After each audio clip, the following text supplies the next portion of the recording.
Hello. Yeah, I need a timer on this. I usually do a little thing at the beginning. Just wait a minute or two for people to hop in. But yeah, I was just checking some stuff over real quickly before I start. But I think I can start now. So yes, hello Taroger. Thanks for following. You weren't? Yeah, that's weird that you weren't. Yeah, and today, well, now you are, so that's good. Yeah, today I'm here with the, game, which started my namesake. Well, oh, sorry, my namesake. It's the reason I have this username. Yeah, it's completely the reason I have this username, because I use this username in this game, you know. And then I added the Spore onto the end because this was the game I played. Hopefully now my frame rate issues should be fixed with the stream. At the very least for Spore they're fixed. I'll have to check out Planet Coaster later. You're playing Spore and just yesterday you found the Spore Special Edition at a thrift store. Interesting. Yeah. This was the game which got me started in online gaming, basically. And I can't show it here. Let me see if I can find it here. And yes, I know I have one comment which I have to approve, and I'm not ever going to approve that one, and I'm not ever going to delete that one, and I'm not going to show it because I'm not going to reveal someone's email on stream. And with the awesome plastic case. Oh, okay. Yeah. Because I got the normal version and then later got the expansions for it. The Spore stream? What is this? Yeah, this is a Spore stream for the first time in a while. What name? Let me see. That is a very long name. Lots of errors. Where is... Okay, so I'm on my Spore profile. No, I need to see my public profile here. If I show this, and I think this is fine. Yep. Member since January 26th, 2010. 10 years ago. To the day. I made my account for this game. This is not the first time I made the creation. I already did that stream, you know, a bit over a week ago. I think 10 days at this point. So there was 10 days between me making my first creation and me making the account and posting stuff. Wonder how old your account is? Yeah, I wouldn't know. So I just wanna, I don't know, throw some stuff together. If we go back and look at what the first creations I actually posted online were, hideous. Yes, hideous. A police plane thing with guns. So these were actually made the day before. Your account's only around 8 years old. Okay, so you got the game in 2012 then. Yeah, because I was playing this starting in 2010. I mean, I wasn't at all any good in 2010. You know, obviously.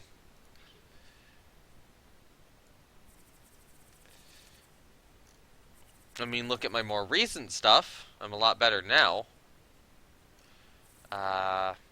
Actually, these ones I was just making... I didn't make this one on stream. I made it for fun, basically. This is what I can do now, basically. Compared to what I could do then, this is what I can do with the jet now. I like this. The actual, I forget what this is called. But I know this is something they do for supersonic jets, where they bring it in a little bit, and that lets them be a little more efficient. Didn't interact with the community at all until 2013, though. Huh. 2013, what would I have been doing? I would have been finishing up in 2013. It was kind of the end of, unofficial end of Picture Wars. And or modernizing some of the stuff.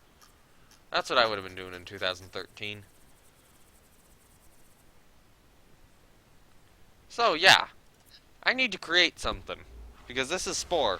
And that's what I do. Is, you know, create everything when I play this game. There was a while where I didn't play this game, mostly because, well, partly because I didn't want to, partly because I'd moved on to other games, and partly because it wasn't functional. So I was kind of forced to not play it. So, okay, we started with a jet. Should I start with the jet this? Well, you know what? I'm gonna start with a prop plane.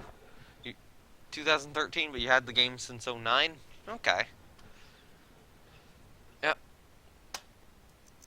So, I'm thinking maybe like a World War II era propeller plane here. Okay, inline engine or radial? Always a big question. Actually, you know what? I kind of want to do a radial. Let's do a radial here. So we'll do a three-bladed prop. Actually, I should probably adjust the shape of this a little bit. So with a radial engine, you'd expect it to kind of curve in a little bit. Now this would be...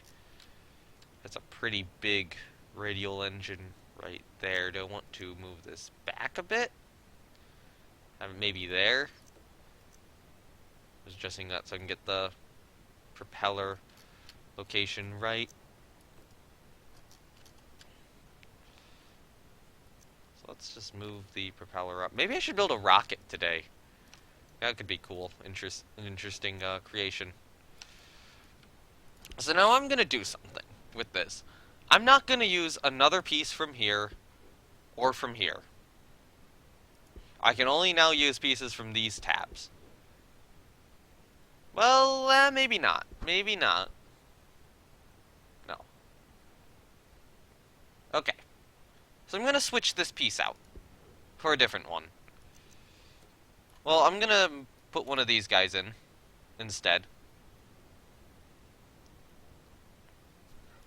And adjust it to be roughly the same.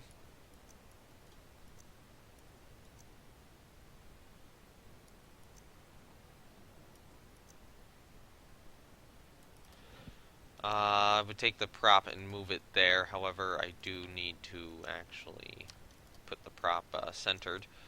Thankfully, this actually gives me a really nice central location about there to put the prop.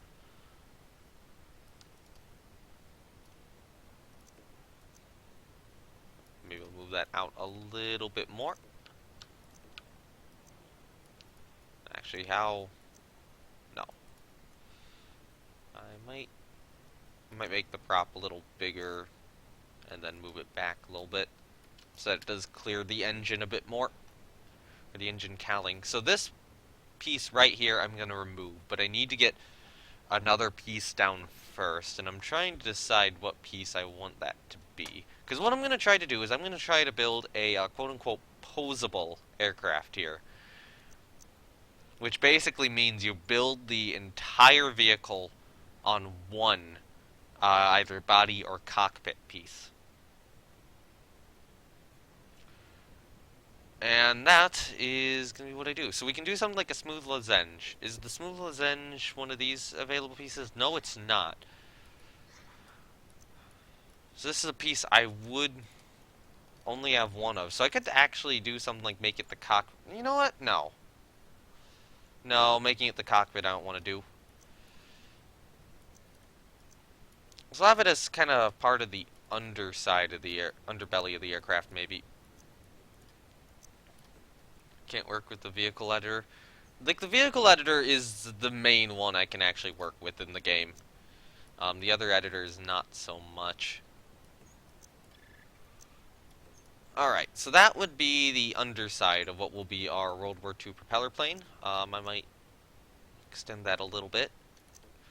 And we're going to have the wings kind of coming out from here. So then the fuselage is going to be built on top of there, and the engine's going to be, or need to be jammed kind of on that fuselage. I'm going to move that back a little bit, make that a little more sudden, or sudden of a transition.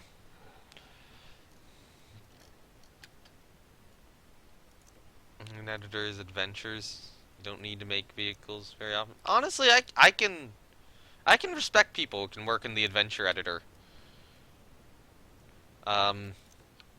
Yeah, honestly, I'd like to see what sort of adventures I can build in this game again at some point in time. Okay, so we're adding a streamlined cowling here for the propeller. So there's a thought of that I could use something like this piece.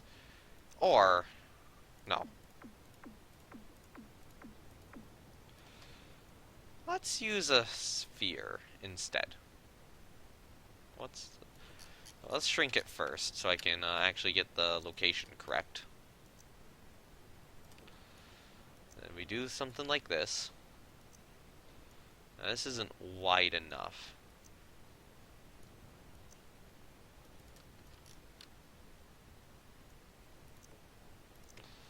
I'm going to move that propeller back closer and then move that in a bit like so. That looks good enough. So now we just got to build a fuselage on top of this. I have not built a plane in this fashion for a very long time. Adventure Editor is hardest to master, but it has the greatest potential. I would agree. I would agree. The Adventure Editor is really where the game shines. Everything you're building, honestly, everything you're building in Spore, in my opinion, is best made for the point of the Adventure Editor in some way. In some way. So this is probably not going to look great right now. No. Because we got a bit of a seam here. And, yeah. If I move this up, though.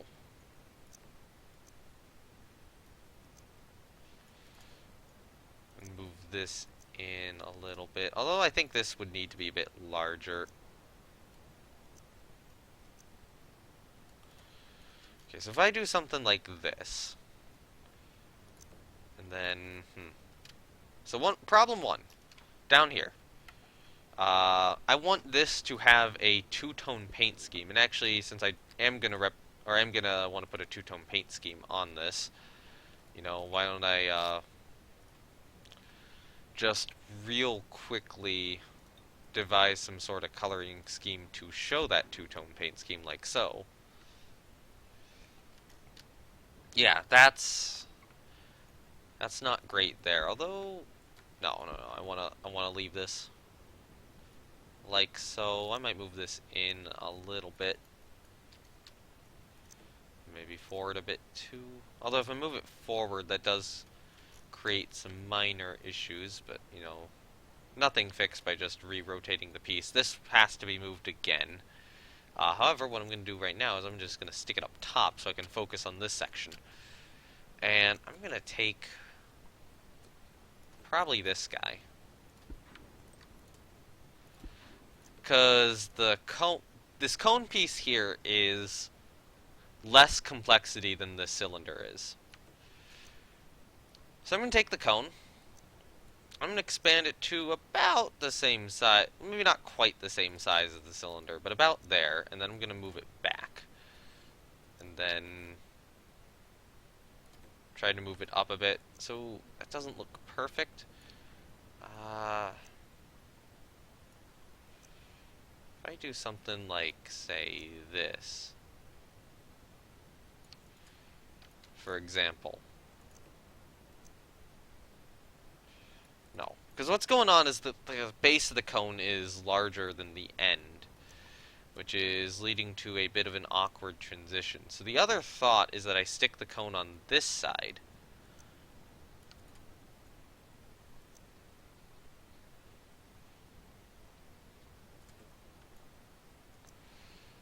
And then see if I can get it down far enough. So that's the furthest I can get it down. Is that on the bottom half? No, that's not going to be in the bottom half of the sphere, is it? No. Alright, now I definitely have a bit of a challenge. However, I would lie if I said that the challenge was unfixable. So what we do here is we just move this guy over here. And now we take the cone at about here, and then maybe make it a bit larger. Actually, no, why don't we just make the cone larger and then see if that reduces the bulge on the end. Will it? Not as much as I want to.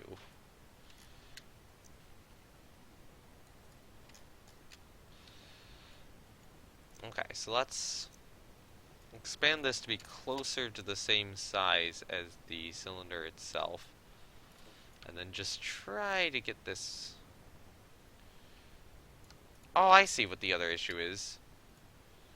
The cylinder's little, wonkily made, I would say. A little wonky.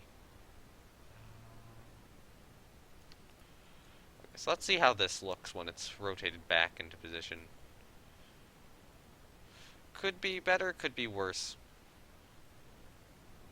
Okay, now it's not locking in place. Why? So this little area right here, I think I need to get rid of. So I'm going to move it up a little bit. Have you tried any Spore mods? I have not so far. At some point I probably should, but... Okay, let's do something like that. It's not even. Alright, so let's just remove that for now. Maybe I will use another cylinder instead. Because I'm just not able to get that other piece to work. Or, I'll use another cylinder on the forward section here. I'll do that. So, paint it like that, and then move the cylinder there. Move this cylinder here. Keep it the same size. So that would wind up being half and half.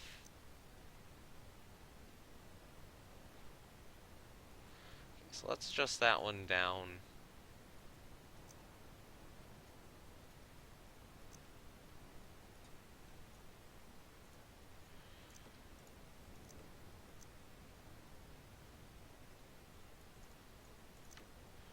Do something like that, and then move this into position.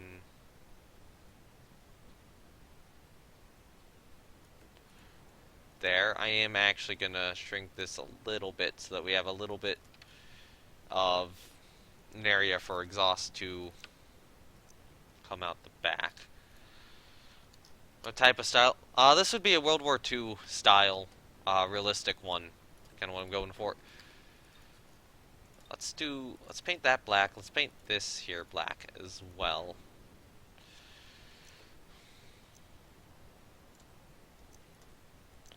Okay. What I want to do is, let's see how close I can get this. Because we want to put that there and then extend it out to probably about there.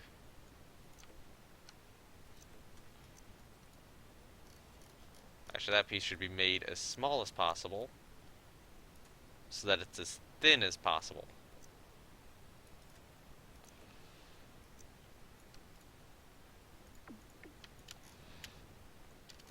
Okay, there we go. So we have a little bit of a white seam here, but that's not too bad of an issue.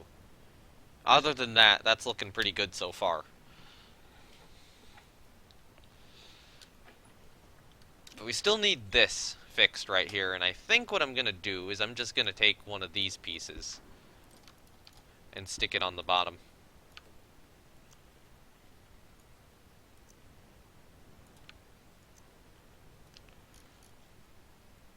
Like, almost getting that to work. Okay, so if I move that there, move it forward a bit, very carefully adjust. No, I think I need to make this less wide, maybe. It's not working as well as I wanted it to. Let's try a back tooth instead.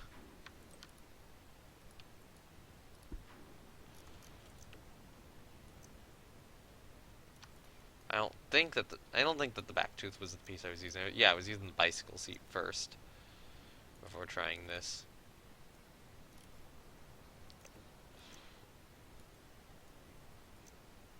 I just needed to make sure. Okay, so if I it's already a bit of a seam.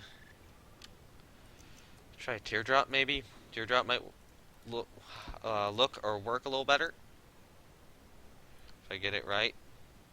Spore is such an amazing game. You literally cannot explain how good it is. It's simultaneously amazing and horrible at the same time. It's weird. It's so weird. I don't know how they did it. They made a fantastic game, but so criticizable as well. It's like, yeah, I don't know. It's a conundrum. It is a complete conundrum in my opinion. Because it's, yeah, it is simultaneously great and not. It's like the most, I don't know, best result you can get from a fuck up, maybe? Um, hmm. That almost worked. That almost worked. Uh, there's another thought. And that's that I put the piece here instead. Okay, now good news is, me placing this black bit down here has, actually covered up the seam. This game, when it came out, had backlash similar to what... Yeah, it did. I was too young to have noticed any of the backlash at the time. It's like... Spore is a fantastic 3D editor. And adventure creator as well. If you're wanting to be creative, this is a fantastic game for that.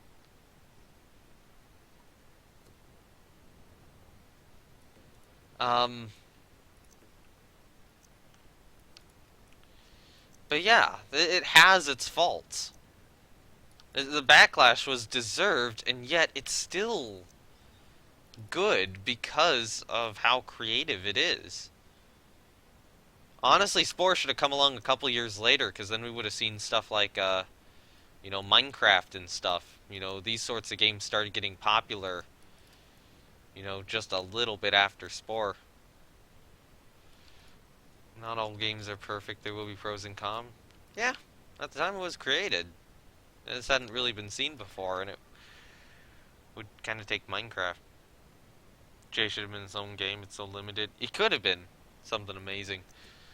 I'm gonna try something different here to cover up this little section using the least amount of pieces as possible. I don't know how I would have solved this all those years ago when I was more dedicatedly playing this game. We could do... Let's see how this looks when I move this back down.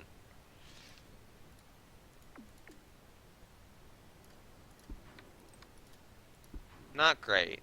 No. Close. Close to what I want.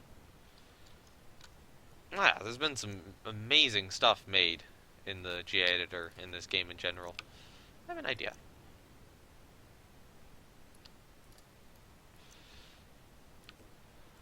Yeah, you can already see how much I'm trying to manipulate this. I mean, when I'm giving myself requirements like this, the plane is going to be way more difficult to build than normal.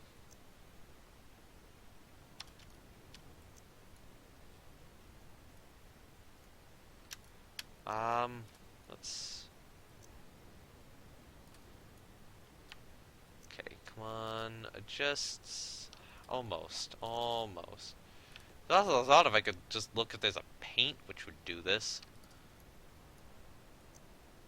Which is like, why am I not doing that anyway? Well, you know, that does mean, though, that I get less freedom with how I get the texture, the craft.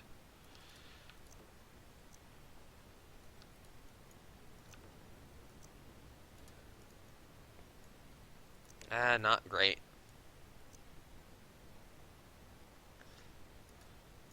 Because I'd have to move it in this much, I would think.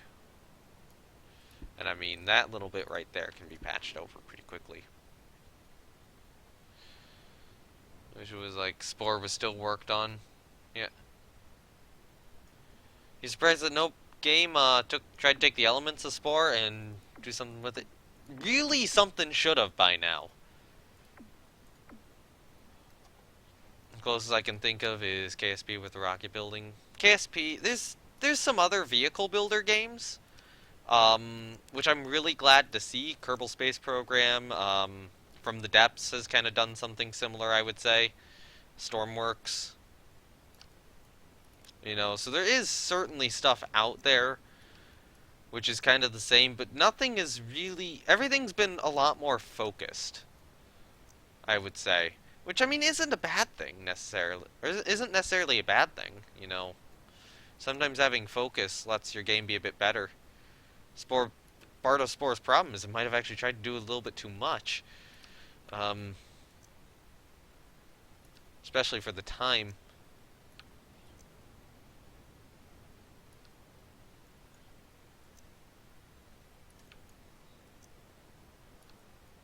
Alright, so let's see if I can just get these right. Because using two pieces here is going to be worse than using one piece, but if I can figure out a way to do this nice and seamlessly, then I will gladly take it. Like that.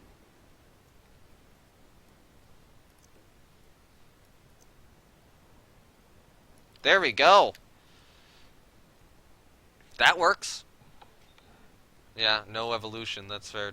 So I've tried something like that, but yeah, that project is dead. Or seems dead to me. It's not lasting very long. Okay, so the thought where next thing I could add is either the wings, or I could start trying to work on the fuselage some more. I'll go fuselage first. So where we are right now, we need to get a cockpit on this sucker. And I'll just use this color for the moment. I'll probably want to recolor it later.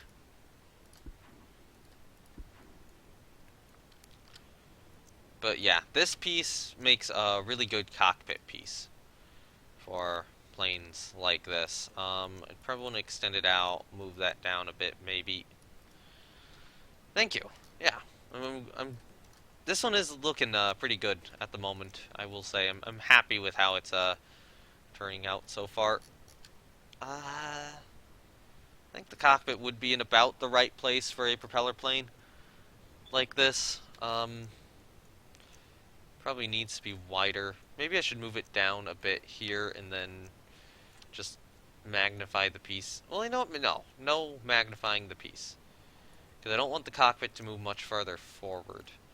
So if I do something like that, and then maybe make it a little taller. I think I'm going to need to do maybe a two-part cockpit here. Add a second part to the back end of this.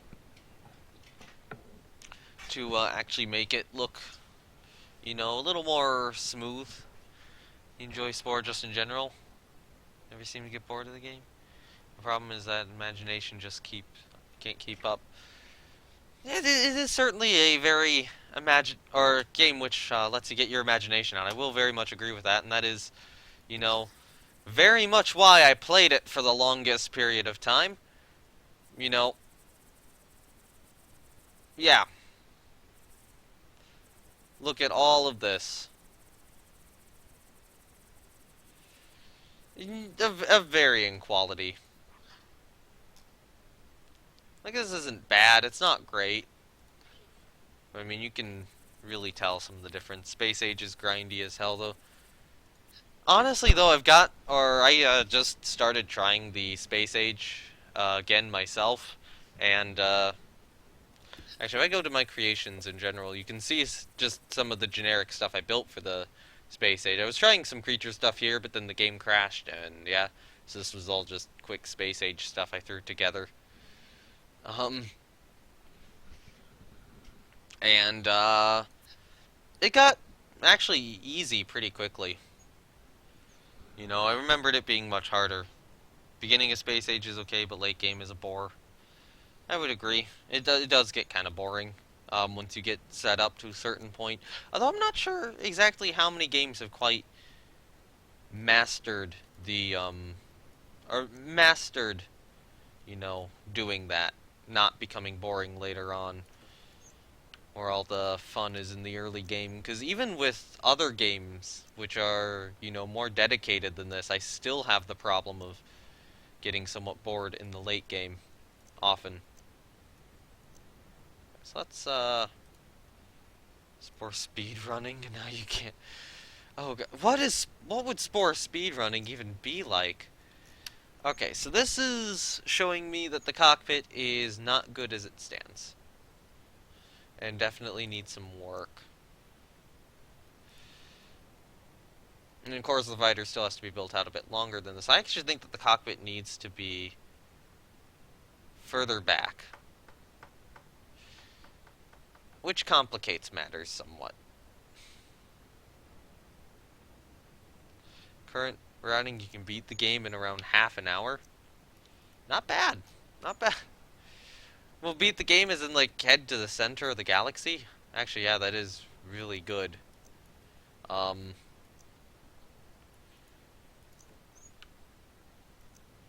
yeah, wow. I'm actually kind of impressed. Alright, so what I'm going to do is I'm going to place this on a, square bit like this, per se. So that I can take this piece, and then, I can just move it wherever I want the cockpit to be.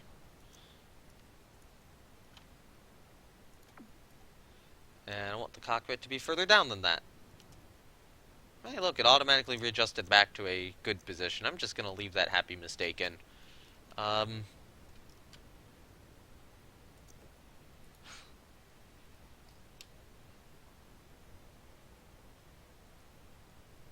okay, yeah. That's maybe a little too far back for the cockpit.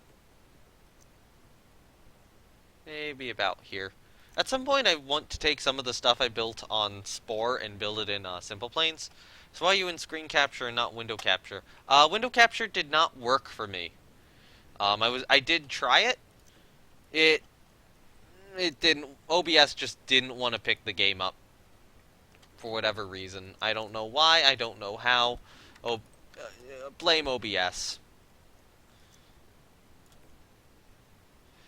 Alright, so then I want to take this guy, and I probably want to move it down about here. Window capture works for me.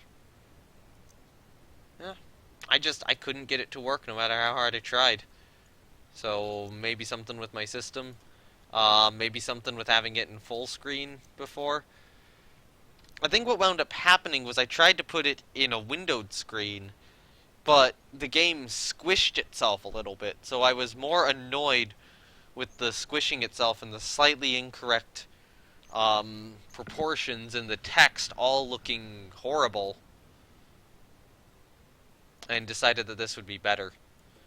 Okay, so I know of a way to do this better than how I'm currently doing it, and that is I'm gonna flip this piece around. I'm gonna take you. I need this piece removed from it though. Take you off, and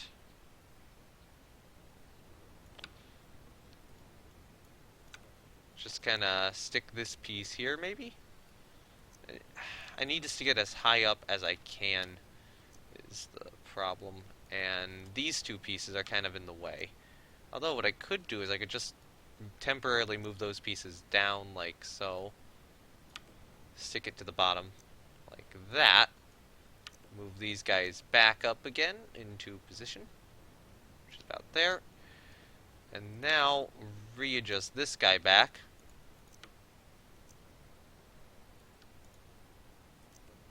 And now I can just do this.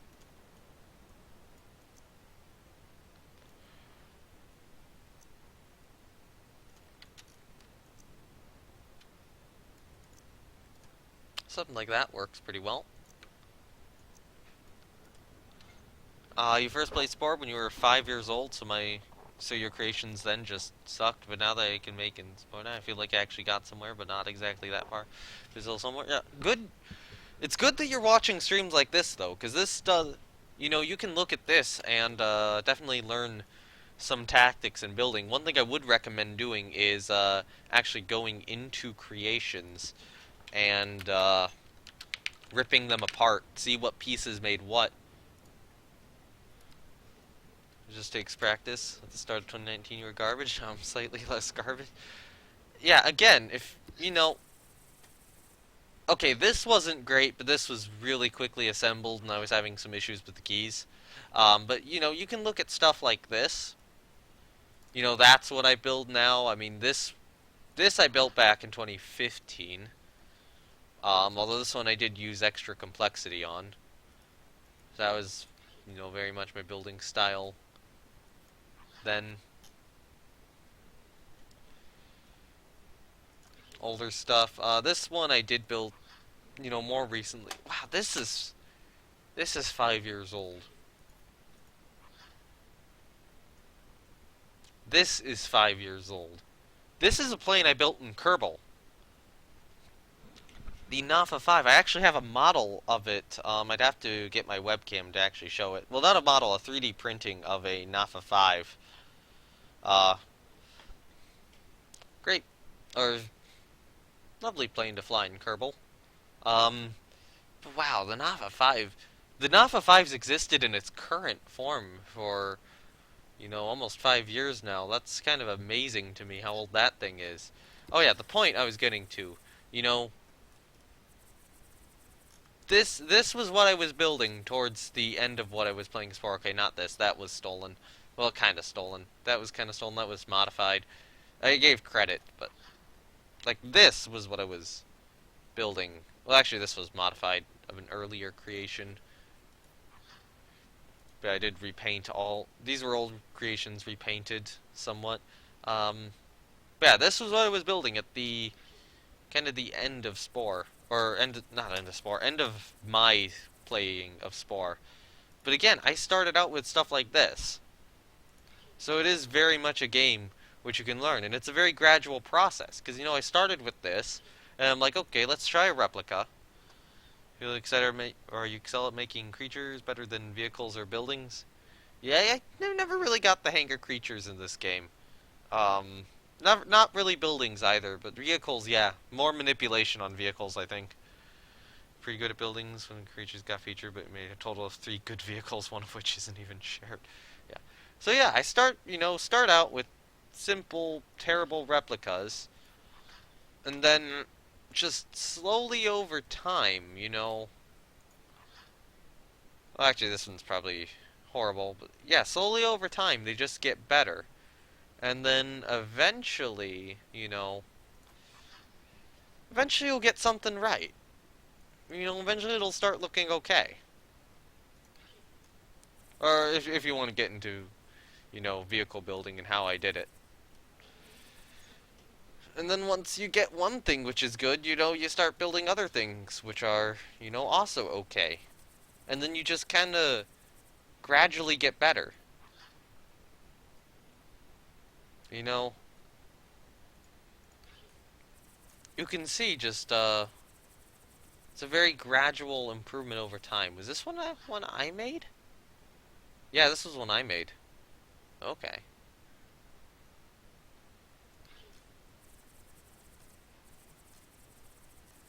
And then, you know, maybe you retry that first recreation you made. See how well you do it the second time.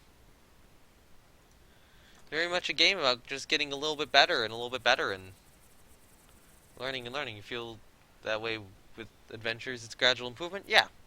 It's very much a gradual improvement game. I did have some adventures. They weren't anything good. I would say I should try it again. I'd almost want to,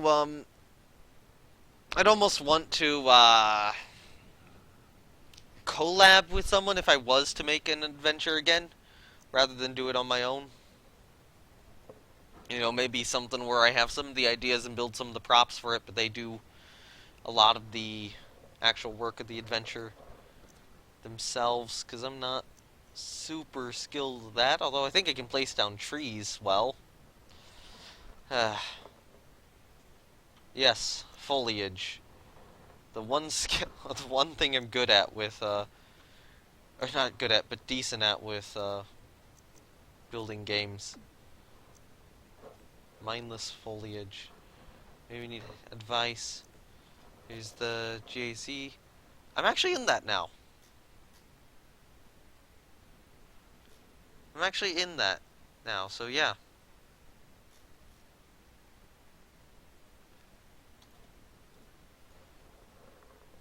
I also joined the Spore archives too. Although I don't know if you found me through one of those two. You probably did find me through Spore Archives, I would bet. I know Tar's here because I posted the stream in, what is it? Dank Tank. That Discord, which is more private-ish. Okay, I'm not seeing how good the seams are here, so I'm gonna need to lighten this color up a bit.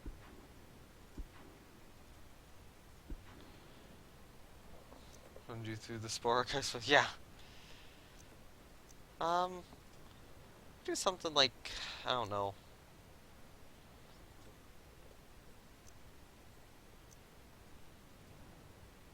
I'm trying to think, how do I do this? This is... Maybe by not using that piece, you know, maybe that's what I should consider. Because there's a thought, what if I took a celestial orb? Color it the same color so I at least kind of know how it looks. And kind of jammed it back this way a bit, maybe.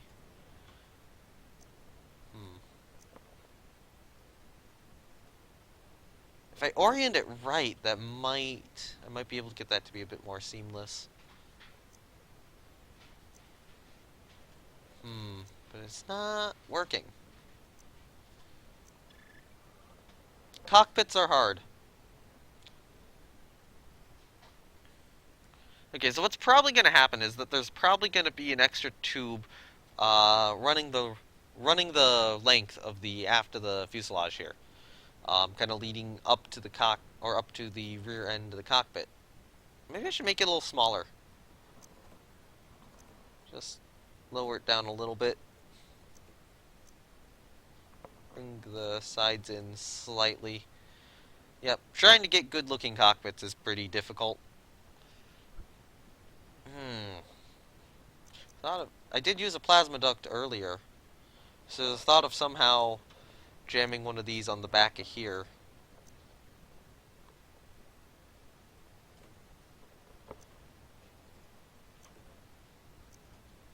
I need to make sure that this is accessible at the very least.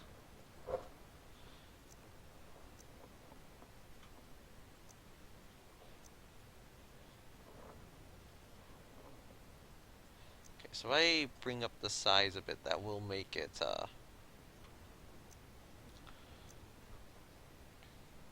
better.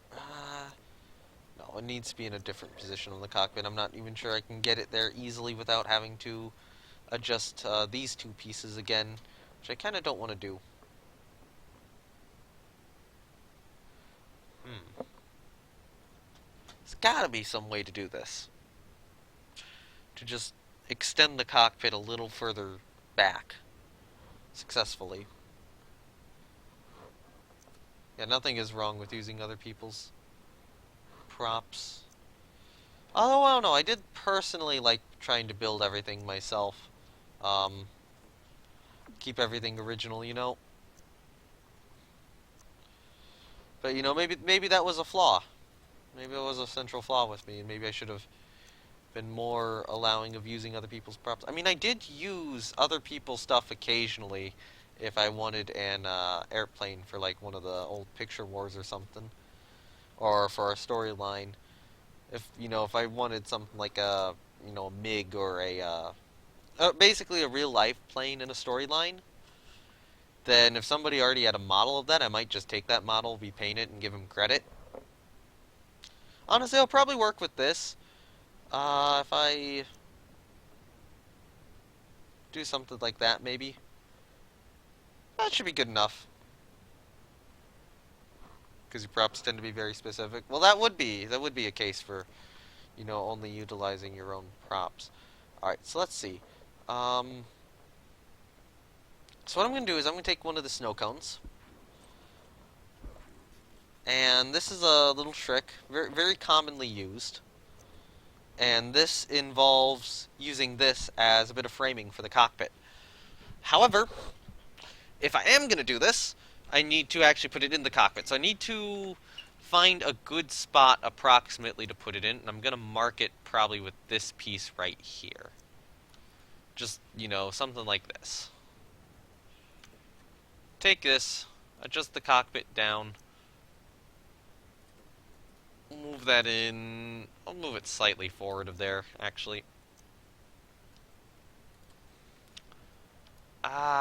Is this good or no? Because then I would probably want to do something with this adjusted slightly forward. I think I want it a little further back. So now we have an approximate position. We can put it maybe there. I'll extend it out again just so that I can actually manipulate it when I move that back. That's too far.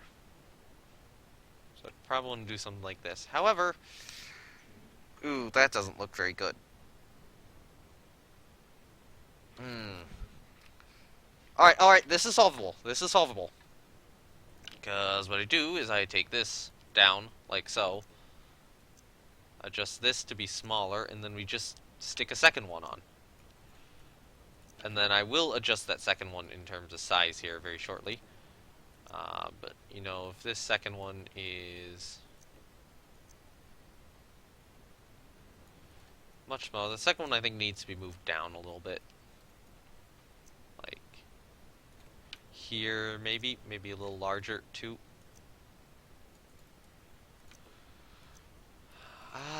Second one could use a little. There we go. Yeah, that looks a lot better. So now I have a little bit of framework around the cockpit. However, I am going to want more framework. So the next trick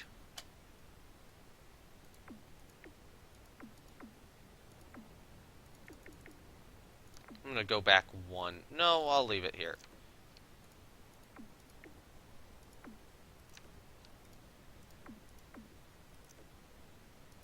Okay.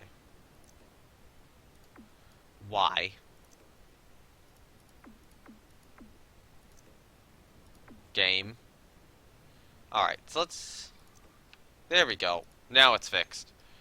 Here's one adventure you had made when you were like 8 or 9 and felt super proud of it and feel like one day you should remake it. Yeah, maybe at some point you should. Always good to have more stuff made for this game. At some point I really do need to try an adventure again. Actually, no, I need to mark where about the cockpit ends. So I'm going to take this guy. Oh, no, not that guy. I'll take this guy. I'll just take another one of these and just kind of place it here.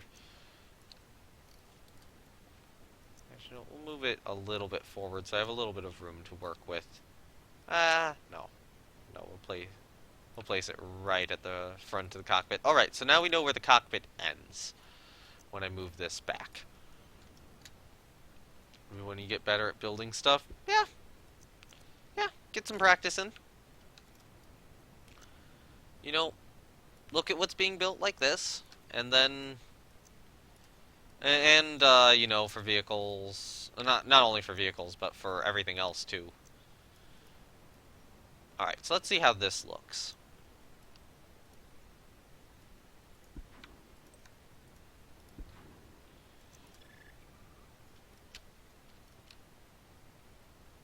Honestly, not too bad.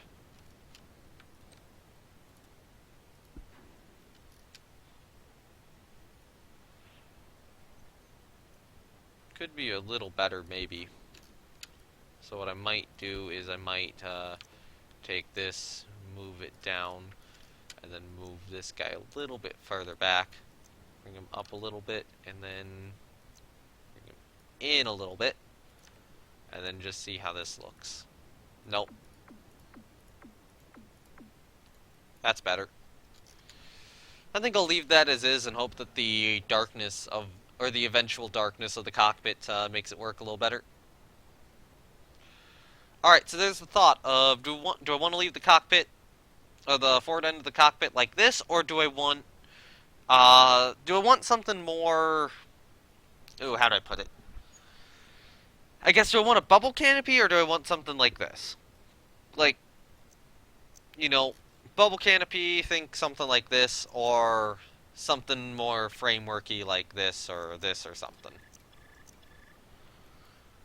I think that's the question right now. Although, No, don't put that in. Let's put this guy in instead. So I'm just gonna see how this looks. This isn't gonna be a permanent piece, I don't think. Um, right now you're doing a gameplay challenge where you have to play the entire game from Zelda Center while following the green path. Okay. That's an interesting challenge approach. I don't know if it would be really too much of a challenge. I'd argue it's really not that difficult to do. Yeah, that doesn't look bad. What would I say is the best vehicle I've made? Ooh. Do I want to go with a more recent one or an older one? Okay, so the more recent ones is from here to here, basically. This is everything recent. In terms of that, I mean, I'm really happy with how that destroyer and this destroyer turned out. These little old World War I era ships. So there's certainly an argument that they could be, you know, the best creation. This tank did turn out pretty cool too. This one I made on the last stream I did. That one really worked. I don't think that the fighter was that great. I mean, okay, this is a unreleased space battleship I built. I still don't know if it is ever going to be released. But this one I'm really happy with how it turned out too. And I did multiple color schemes, couldn't decide. I don't think either one of these guys is, or that. And the Gale T2 is a really good tank as well, so this is slightly less recent. You must remain a pacifist. You have to be friendly to everyone you meet, and allowed to resolve situations with violence. Actually, you know what? Thinking about it, that might be a little bit of a challenge. When you get to the space stage and somebody declares war on you, because you're not gonna be able to defend yourself. Oh yeah, Hardmore Spore would make everyone hate you. So I did have some subs. I also need to be careful with what I show in the end. There's some stuff I'm not happy with. And ultimately, the T1FA was kind of like probably my personal symbol in Spore. This plane, I need to build this in simple planes at some point. I think that would be really fun. But honestly, oh right, yeah. This is probably the best creation I've ever made. At least of my older stuff. Actually, this one has the forward planes folded down. Yes, these planes, you can have them either folded down or folded up. And it's got, you know, a full propeller rudder assembly. It's actually got a rear aft torpedo tube. A couple of forward ones. The shaping I'm really happy with. That texture works, maybe not perfect. You know, the EAC-16 I really like as well. And honestly, where's the other? There's one of the Geopranchian, Urantian stuff. The EAC-12 is also really nice looking aircraft. A little bit more simple than the 16. Oh yeah, these repainted aircraft. And then you're kind of getting into the older stuff, which now, these ships all are very flawed in design. I have a feeling you've seen your creations before, but you don't know. Just got to the tribal stage yesterday, and the moment all the tribes came into existence, I was honestly just shook, so you better believe that I've been raided more than once. Oh god. Yeah, that might not actually be fun. Alright, Tencher's TSL2 Escoro. Not bad. Should probably build that in simple planes someday.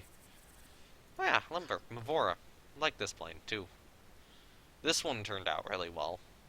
Although, if I was to redo it, I would not have these windows. And maybe, redo some of the intakes on the forward end as well.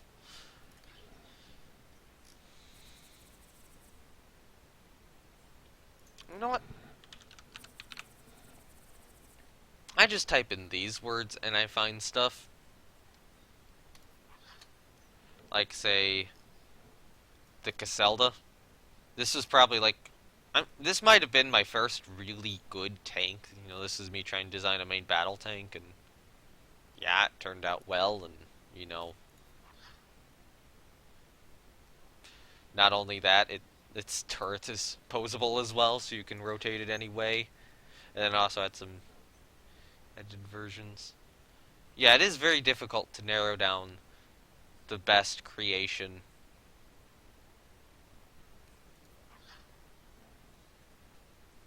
Averalby also looks really good. Honestly, yeah, whatever is my best creation, there's a good argument for it being of this series, the Median series. Just keep a class blockade run it. Yeah, those are all good designs. Oh, my adventure corrosive is what you define. I think I've heard about corrosive. I should probably play it at some point in time. Maybe I'll do that on a stream later on. Just stream a bunch of adventures or something, rather than trying to, you know, do all the creations like I'm doing now. I do like being able to move this whole thing around on one piece. Okay, so first things first, I need to resolve how the fuselage is going to taper down. I think that is the first thing I need to do. Actually, you know what? I was discussing stuff with the cockpit, but I want to decide on that first, because I'll get back to the cockpit stuff later. And what I'm now going to be doing is I'm going to be looking up on Google. Why did I just Google? I'm a moron. Oh yeah, ping me if you do. I'd love to see. Yeah, I could do that.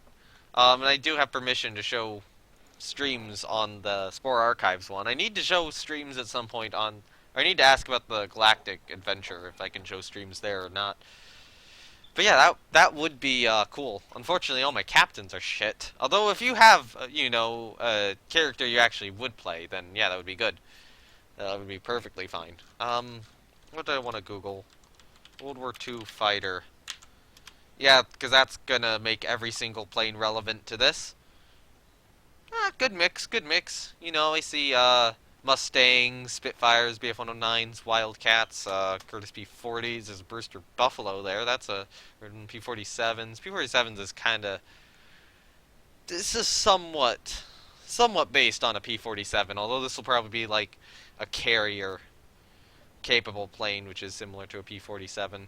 Yeah, Grumman F-4F Wildcat, another good one to look at. Any... Disappointed, I don't think I've seen a Hellcat so far. Yak 9s, Yak 9Ts, Yak 3s. I-153, interesting. Your mod at JC, if you asked beforehand, you could give me permission. Oh, thank you. That would be... That would be great. It would... I don't know where I'd put it. One thought, though, is if you are a mod there, then one thing you could do is potentially create an extra chat for the express purposes of people putting stuff like live streams and videos in. So like advertise your streams and videos and maybe other stuff here. Although I'd assume that you'd want them to be of Spore or of a game very similar to Spore, at the very least. Alright, so the first issue I'm having is that this tail is kind of sticking out. And if I am going to create a section back here, I might have to put something there. Just the share channel works well for that anyways. Okay. Yeah. I'm looking at, you know, fighters. Oh, hey, there's a Hellcat. Yeah, you're not actually seeing the fighter page. Although, you know, not that difficult for me to show what I'm doing. So, you know... Okay, so this is a radial engine aircraft here. Definitely, radial engine. So if you look at, say, this, you know, that's a Spitfire, that's a Mustang, those are both inline engines, they don't matter. These three, the FW-190, the F4U Corsair, and the P-47, they do matter a bit more. F4F Wildcat does matter, P-40 is not going to matter. P-47's good to look at. You know, Brewster F2A. Yeah, F4Us. F4Us are really good looking aircraft, by the way. Although that's a stock image. Yeah. Oh, Grumman Bearcat. That's an interesting one to show up there. I don't think that actually made it to World War II. That was built after, which is a shame. Good airplane, just built at the wrong time. I think one of them has the fastest speed for a piston engine aircraft, though. I think. Although that might have been top. Actually, that might be P-51 now, because I think that got topped a couple of years back. Although, in the weird, it's not official way, but it is. They did kind of break it. Um. Oh yeah, the reason I was here. I need to look at the aft end of these. The ass, as you could call it. So if we look at, like, the P-40, how it tapers down... Oh, not P-40, what the hell am I saying? F-4U. If we look at the F-4U, it tapers down kind of to a point. As you can kind of see that. That one's a little more difficult to see. Not quite a point, actually. There's a little bit... Looks like there is a little bit of a section there. There's also an F-4U. They seem to get these really good shots of it, and not, side ones. I did see a side one below, but I missed it, which annoys me to no end. I really lost at all the plane names. All I'm hearing is letters and numbers. Play War Thunder, then you'll know. Actually, this is interesting, because it's vertical stabilizers, a little bit more forward. Not for you, it looks sweet, but it's a little awkward. A little awkward looking once you really take a deep look at it. Oh, this is a good photo. There we go. This is what I'm looking for. So it kind of tapers down, not quite to a point, but kind of to an extended point. Like, say, if I took a teardrop and extended it upwards. Like, something more like this than like this. But, you know...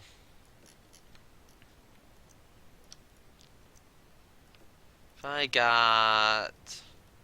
got one of these, how would it look?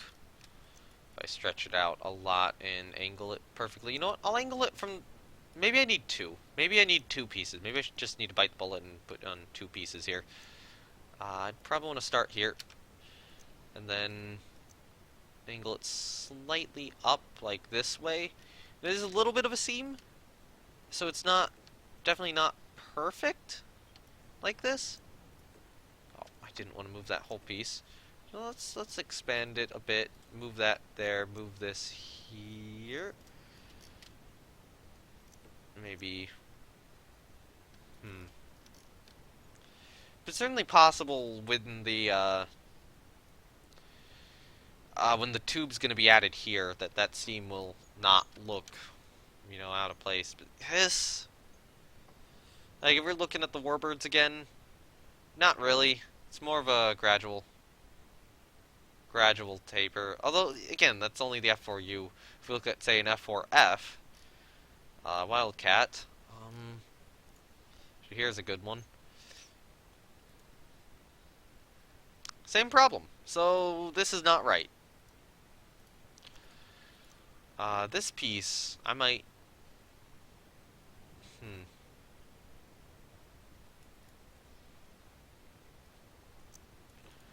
I mean, as a forward fuselage, this looks kind of correct, but I'm gonna move it back this way a bit, extend that out, extend this out. And we do need to suddenly taper it. Okay, so I have an idea. First things first. Do that. Second thing second. Take another cylinder, put it there. You know what, I'm going to put those there so that this is going to look even cleaner. Shrink it down to its minimum size. Move that back into position. Actually, wait, no. Leave that. Let's move it down here so I can actually make sure that that piece is stable.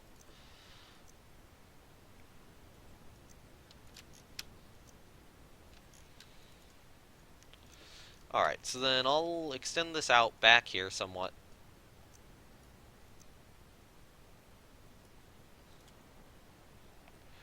and then do something like this, and then I'm gonna shift this piece slightly upwards.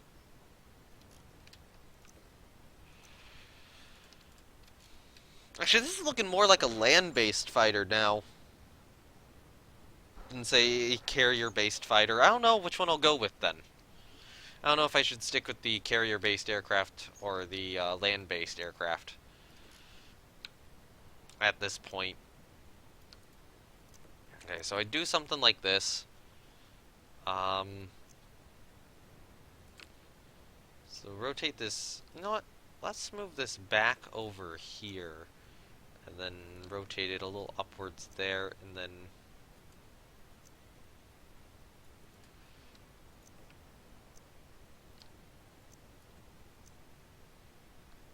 Yeah, if I do something like that, it's not totally seamless, but it gets rid of a lot of the seam.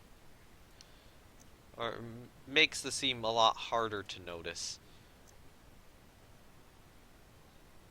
If I do something like that. Although it's a little bulged right there, so maybe more there. No, that paint's not gonna look good. So then now we have the issue of we still need an underside coloring for this region. Although at the tail end we still need it to taper. Well, let's see. Maybe not that. Maybe not that. We'll try a bicycle seat first, I think.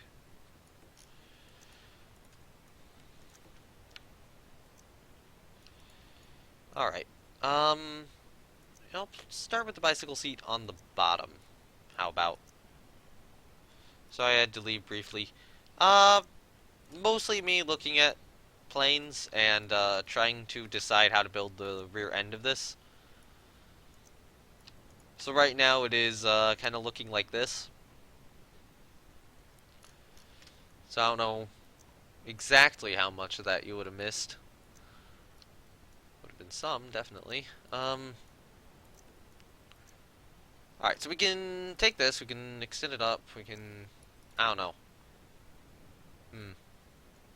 No, not working. So let's turn it the other way around then. Now I can do...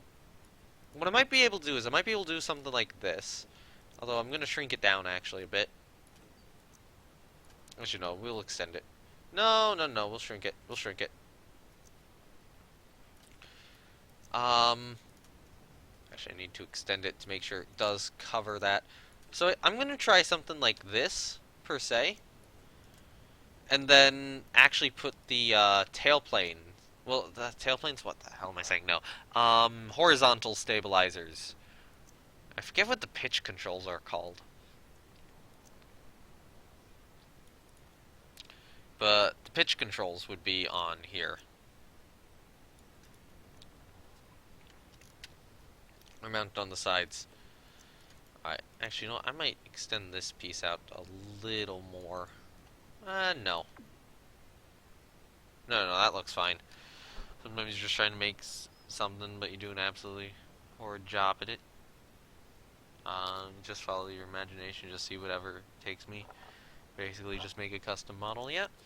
With me, it's like, well, let's try to build something which could exist in real life, or looks like it could exist in real life, and just see how close I can get, but still make something custom. And this is honestly a philosophy I take in a lot of games. So that isn't just, you know, that's not just Spore for me. You know, that's Kerbal Space. Well, to a limited extent, Kerbal Space Program. I think that's a game which would be a bit different on that front. But Planet Coaster as well. You know, I'm gonna stick this piece more forward because I know I have an idea of what I want to do. It is certainly nice to have references, but you know what? That's kind of like a half bubble canopy approach. It doesn't look super bad if I can nail some of this perfectly. Let's give the cockpit a little better of a color.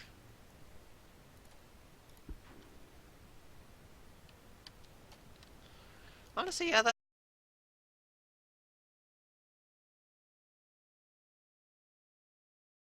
Alright, I should be back now. Yeah, I don't know... I don't know what that was about. That was weird. Uh... I did change my OBS settings, so that might have been something. So right now, OBS, you figured you were streaming sports, said no, you're not allowed to do that. It was like, no, you are not allowed to do that in 2020. You know, 2015 is the latest you could get away with this. So right now I do have to have it off because what I did was I intentionally closed down Spore there. Because to actually, I was stupid to actually access OBS. Um, I had to minimize Spore, but that would ruin where it was located on the screen. So now I'm back properly in the game. Okay, so there's actually not a seam here, so that's good. So right now, this is what I have. So we need to bring the so this is the vertical stabilizer I'm working on. Now the big question is, which wing piece here costs the least amount of complexity? So let's see if we can answer this question.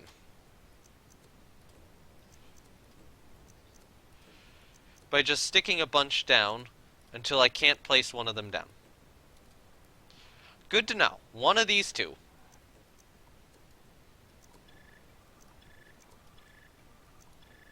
It also gives me an idea about how much complexity I have left.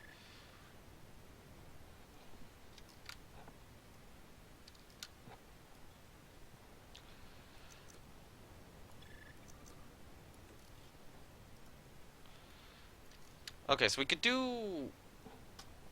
Okay, so I still have the plane thing up, right? Hold on. Have you used the asymmetry trick? There's a cheat which lets you go past complexity, but it doesn't... I mean, it works, but it doesn't let you use it in adventures. So I'm going to stay within the current complexity limit, or at least try to. Alright, so we are looking at World War II warbirds. If you look at the tails, the vertical stabilizer, this section right here, then on some of them you can see it just kind of immediately goes like this. Like say on this P-40 or this Spitfire. Spitfire looks so much more awkward than this Spitfire. When, you know, clipping the wings, more bladed props, weirder tail than this, which is just elegant all the way. Yeah, the asymmetry trick can save a lot. I haven't used it on this plane yet. It probably will come in handy. Although I don't know. We'll have to see if we actually do need asymmetry or not. However, the whole plane will be made asymmetrical in the end. Although, actually, I'm going to save a version where it's not made asymmetrical and then make it asymmetrical because I can. But if we look at something like, say, an F4F Wildcat, which is probably a little closer to our plane, although our plane does have more of a bubble canopy than an F4F. So I guess this is kind of like what would a modernized F4F look? Not modernized, but what would a F4F with a bubble canopy look like? It kind of has this curve before the straight tail.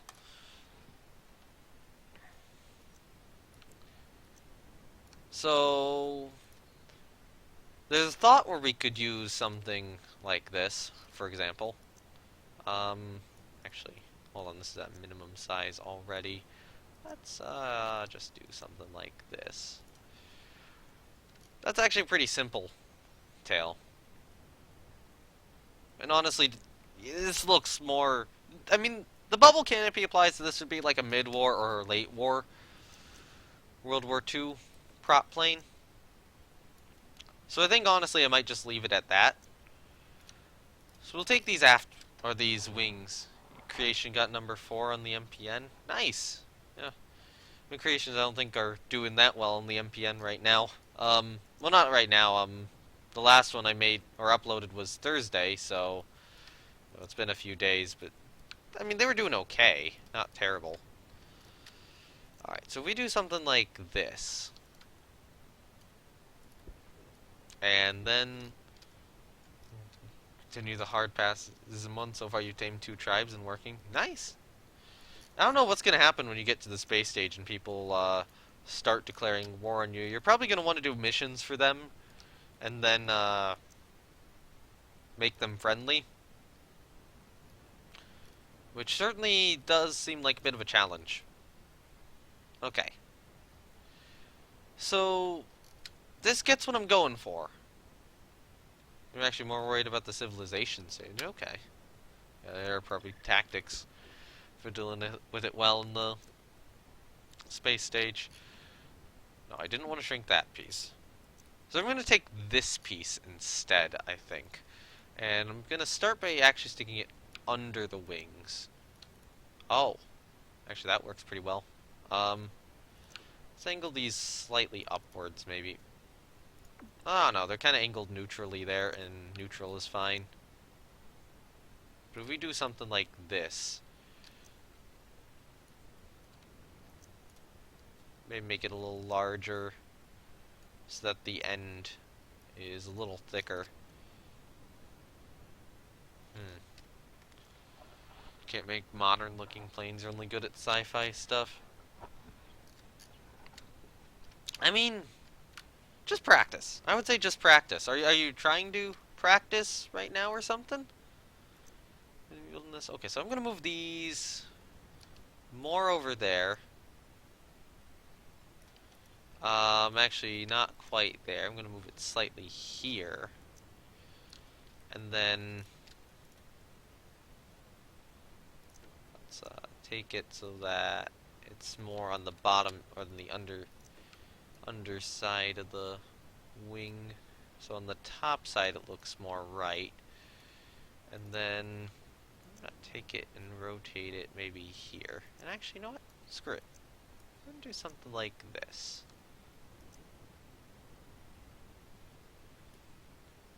You know what? Because I want to almost jam it kind of like this.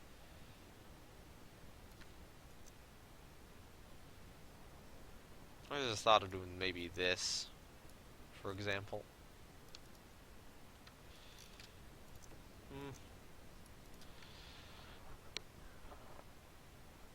You don't really need to make sci-fi stuff, or you only need to make sci-fi stuff anyway. The probably goes around. I'm going to. You end up religion. Religion comes with an aggressive behavior. Oh yeah, conversion.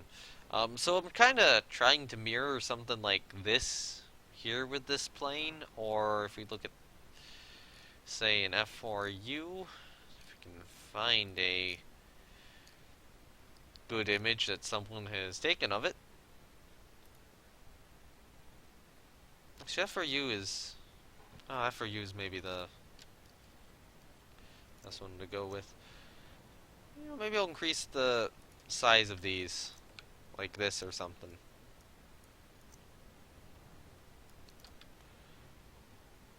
Yeah, something like that could work.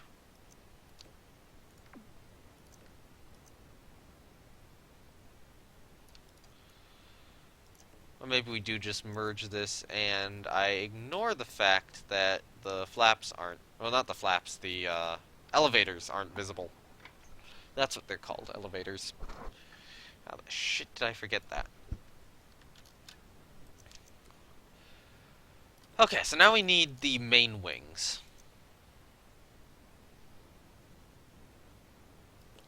So on warbirds, like the one I'm trying to replicate, the wings are typically low. Oh! I'm playing in hard mode with economics, everyone hates you and you can only tame them for so long with money. So trading is basically useless. Ah! Alright, so what I want to do is...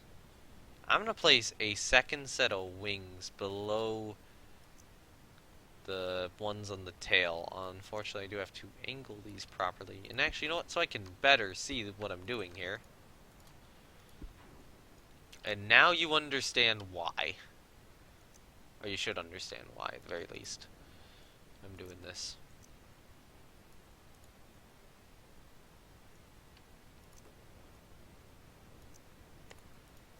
so we can do something like that, and then if I adjust this at the right angle, that's good. And then this guy I'd need to move all the way back over here, I would think. And then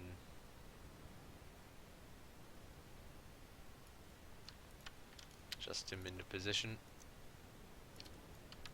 Actually, I probably need to move him a little more this way. To there.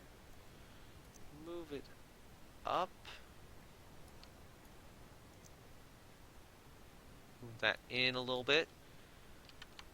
Rotate that back a little bit. Move you back a little bit. Maybe move you over there, and I have the coloration backwards here.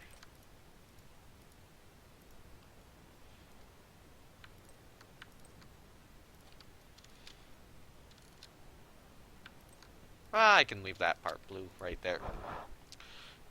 Just accidentally go off your course. Oh no. During the creature stage, trying to be friendly, a rogue nearby, who ignored. Okay. I'm gonna have to read that story as it continues. Alright, so we move the wings upwards. And we need them to be longer. Okay, so one thing is the wingspan of the plane should be longer than the fuselage. Now, how exactly do I measure this? I don't know. Oh, you didn't look at the rogue's health? Oh yeah, they have like 150, right? Normally? Okay, so we do that. So that's about how long the fuselage is, from there to there, and then... Yeah, I think this wingspan would be longer than the fuselage. Who decided to attack me? One of the party members decimated the rogue. Oh no. I didn't save before the attack. That's not good. Alright, so I should have this be part of the forward wing, probably. I might move it a little more this way. And I'll have to manually adjust the wings into a slightly upwards position after this. So you decide to move on after that. Okay. Yep. Yeah, not great, but I suppose fine if... I mean, I guess it technically wasn't you who did it.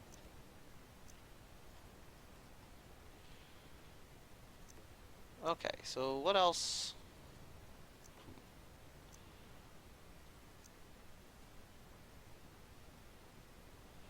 Moment the rogues attacked. Ah, a rogue attacked. You looked at the HP. Like 2 HP left. Oh god. Okay, it doesn't look good backwards, that one piece. Let's try maybe one of these guys.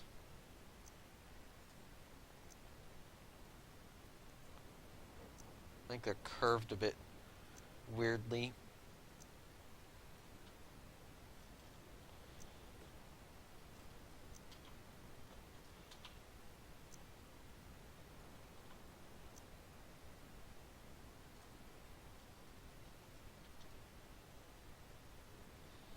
What the hell the rogue did to lose that much HP?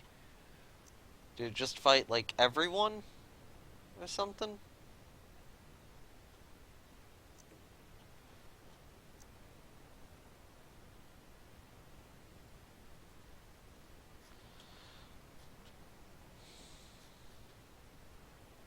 How does that look for an aft wing? Too sloped. Just fought everyone, but surely it could have eaten something. Yeah, it surely could have. I don't know. Yeah, that's a little weird that a rogue would be at that low of health. At the mouth of an omnivore. Okay.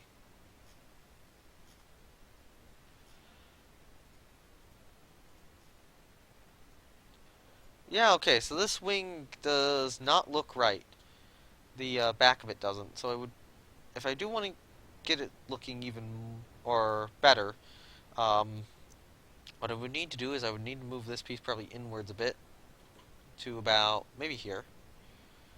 Um, actually straighten it up properly, like so. And now,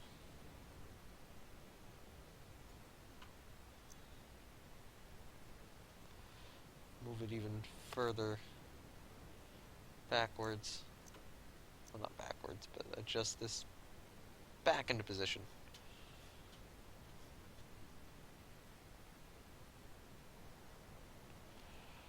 Hmm.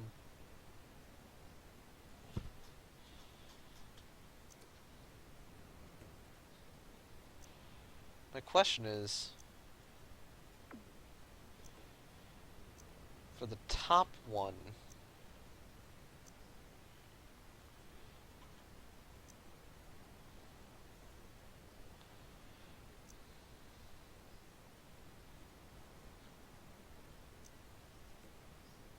can I successfully rotate it around? No. That's annoying.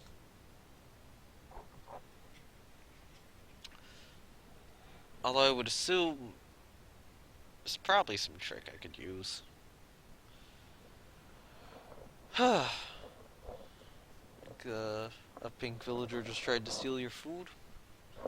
Well, you gotta be friends with them. So politely tell them to not steal your food again, I suppose.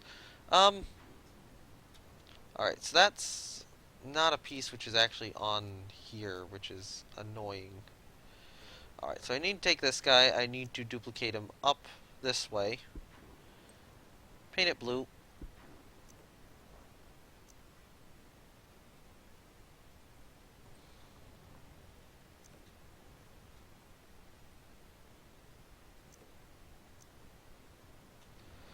And then adjust this just into position. And do the same with this guy too. Write the music and they will be unable to stop me. Alright, so then this piece is more tricky to get in place.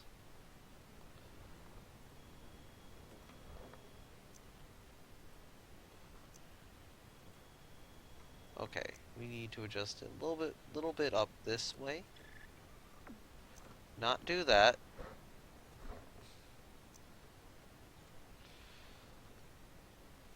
I'm beginning to suspect that your kindness might not be genuine. Hmm. Like, that would work if this gap back here wasn't so big.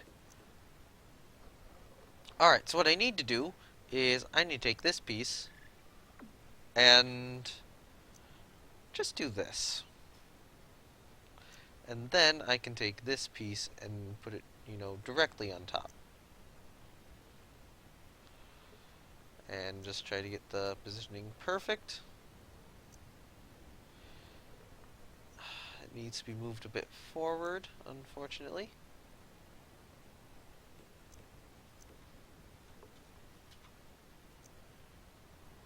Which I think that if I do that, then I might be able to get this.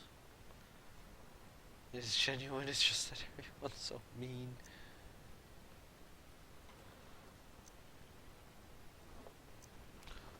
Are you gonna become allies with the Groks in the end? Is that what's gonna happen? How? Because I know that's possible, but I forget how you have to do it.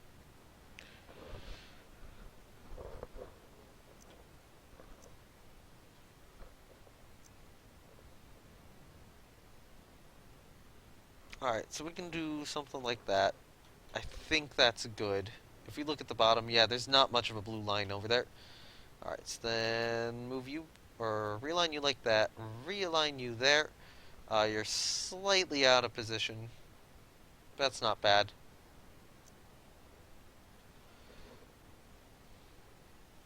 So the next thing I need to do is I need to tilt these wings upward.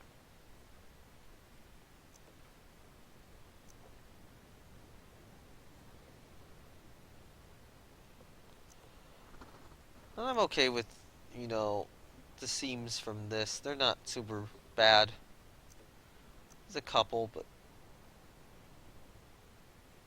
yeah, they're not very bad at all. Honestly, I might need to move you just slightly this way. Look at how good this is already looking, and I don't even have it properly painted yet.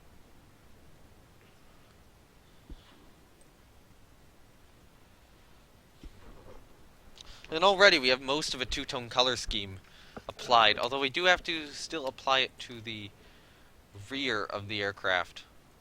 And that piece won't work. You're stalling for time by sending the action in to make music and then canceling the action. That is a way to stall for time, I guess. Alright, what did I want? Because we are starting to run out of complexity, which means I am going to have to use the asymmetry trick here soon. I mean, already though, the plane is mostly done. Right now, you know, a lot of it's trying to get this at the rear. You know what? Maybe do this in 2 sections.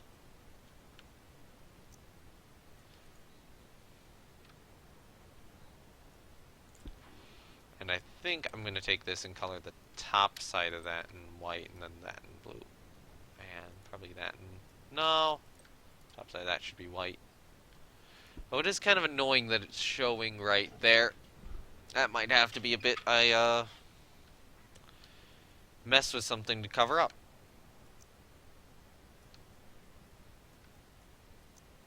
Maybe play around with this piece just a touch.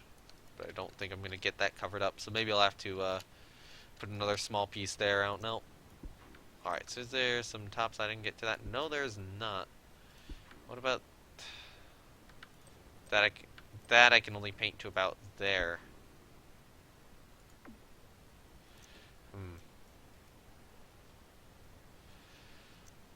Okay, so if I'm looking at this, this does help a little bit around here, but it doesn't help back here.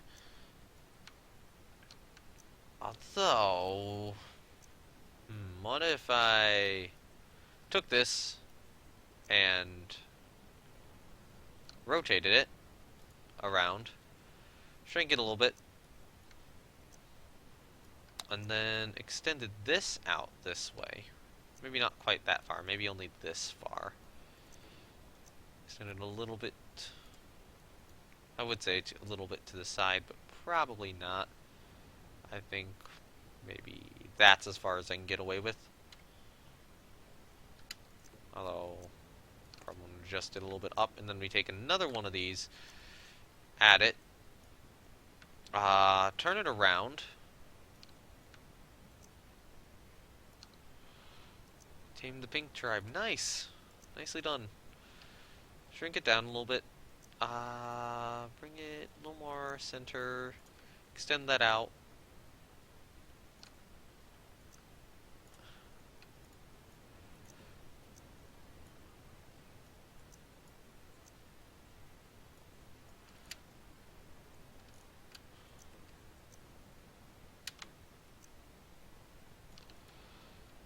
Green tribe and the lavender tribe who are in not so ideal spots. Well, gotta work on them then, I guess. Nothing you can do but accept that. Alright, so the two-tone color scheme isn't perfectly applied, but it's applied well enough, I would say. Although I probably want a bit better of a transition between these guys. Let's take, you know, maybe this piece out, extend it to the side for now, pull it back so I can at least kind of see what I'm working with. Move it back there. Well, actually, can I color the top of this? How does this piece paint? Very poorly. How does this piece? How does this piece paint? Much better. Okay, so if we take this piece, stick it on the back here. First of all, that does allow a continuation of this. If I extend it, or not extend it, but make it bigger, then I can actually get that to be a little more even. And then if I move it up, what happens if I have this rotated the other way around? No, other way, like this. Move that down to there, and then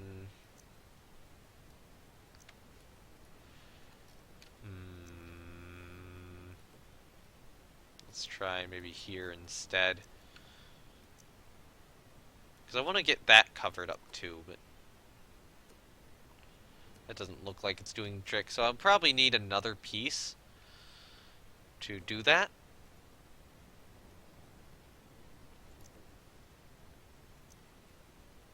Which means that this piece is just going to have to be placed a little bit more conventionally.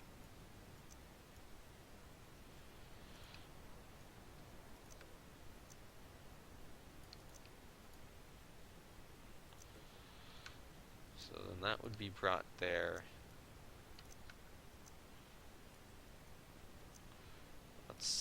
Let's do this instead.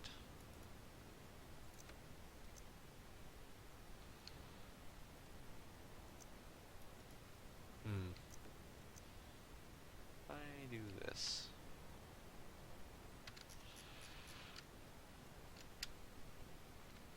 That doesn't look too bad. I'll probably leave it like that, and then come up with some piece to put here, which might just be another one of these, like about here-ish, but extended upward, back a bit, and then maybe out a little bit to the side. Maybe down a bit, like so.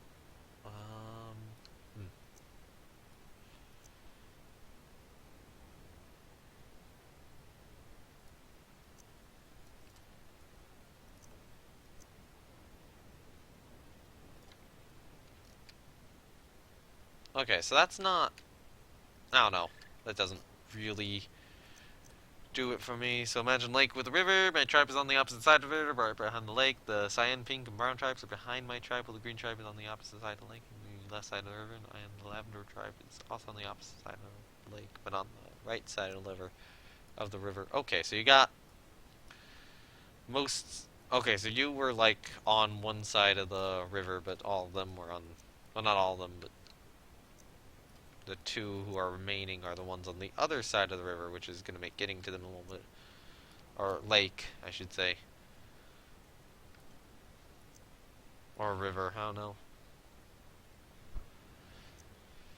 Water can make things difficult to reach, and that is in plenty of games.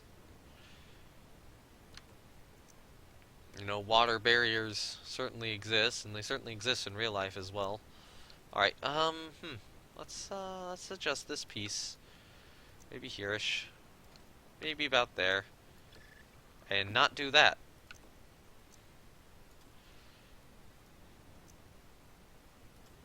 And then we can adjust like so. Maybe about here. And now that little bit is covered up. Good. And we don't have any issues on the bottom. Also, extremely good.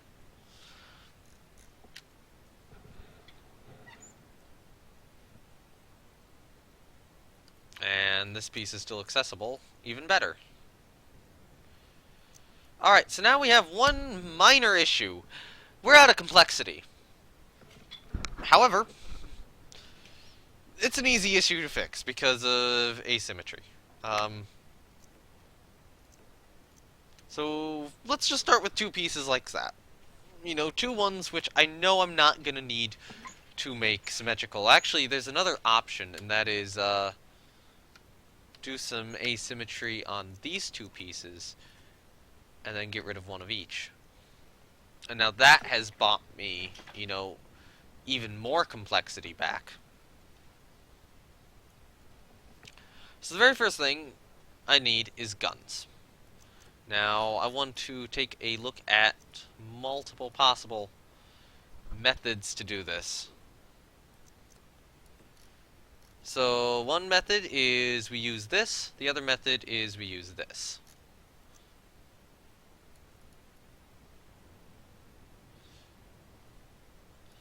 Alright, so I know what I'd want to do is I'd probably want to stick them between the wings. Actually, you know what? Let's see how the little ones look between, these guys look between the wings. So it's not quite in the perfect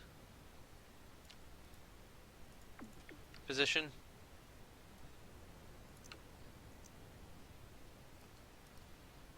Oh, even after you sung a song for the Pink Tribe, they still snatched your food. Well, sharing is caring. Look at that. Look at how seamless that looks. That's like perfect.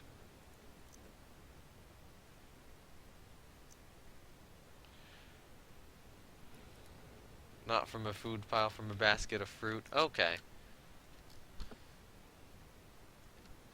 We still need more guns, though. 2 won't cut it. This thing is gonna need 6. And actually, if I look at a plane, I mean, I need this. I need this. How big are the guns? So we're going with like an American setup here. So if we look at say a P40, or not P40, P47. Good job, brain. You can actually see the guns right about here. How there's 4 of them. That one's a little. Oh, there we go. Yeah, 4 of them out on the wings. So this plane's kind of similar to a P47. And then, you know, 8 of them total. And these are little 50 caliber weapons. They do look a little bigger than this. So I think I need to scale this up somewhat. Maybe to about this size? Alright, so let's just try this. And then maybe try moving him this way.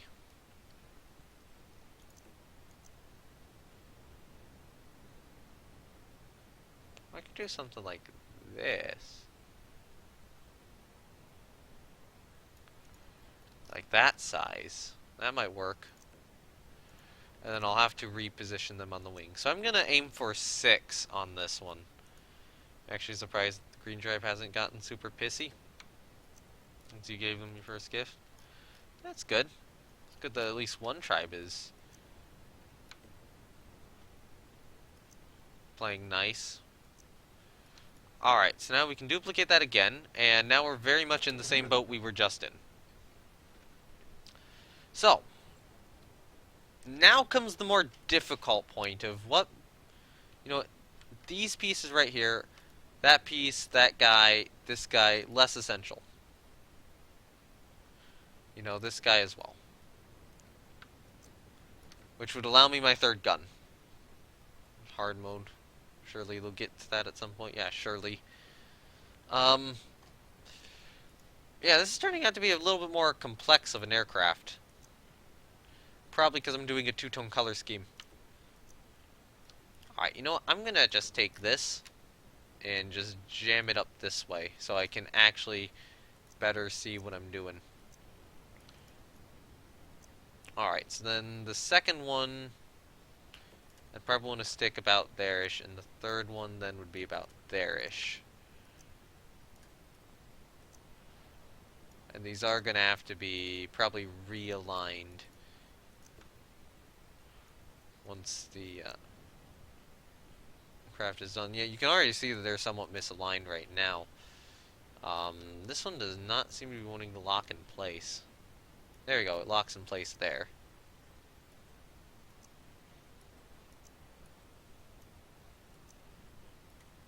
And now that's a lock in place.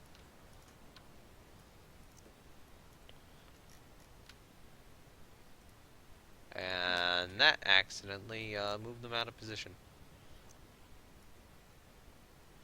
Alright, so now they are slightly misaligned. Oh, this is a little too long. Now they are every way misaligned.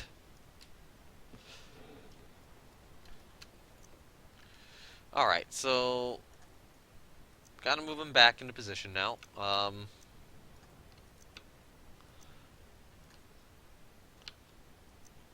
do this again.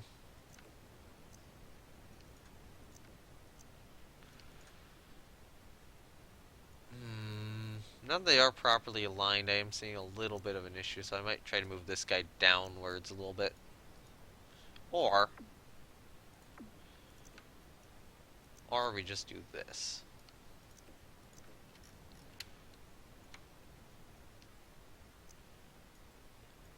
And then straighten that up to there. And now align these guys to all be facing forward. He has to place the guns in the lower ring instead of the upper wing, because you won't need to mess. I need to mess with either wing.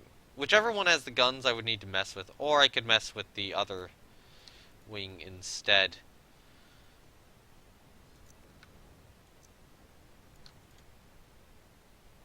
Actually, no, that's aimed somewhat down, so this needs to be aimed more upwards.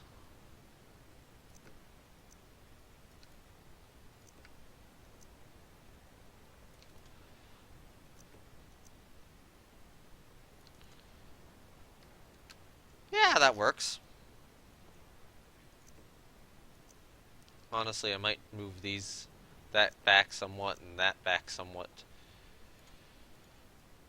Yeah, but now it does look like it has multiple 50s in the wings. Or multiple 50 cals. Okay. So, is the model work on the plane done yet? And the answer to that question is going to come as I look at more pictures of World War II aircraft. Mostly because exhaust. Engines like this produce exhaust, and you have to let exhaust out through areas. Now, one of the good things is we actually do have a little bit of exhaust capabilities around here. However, I want to make sure that that's actually gonna work properly and get the exhaust out. There's also the thought where I could try to get more detail in by jamming some oh,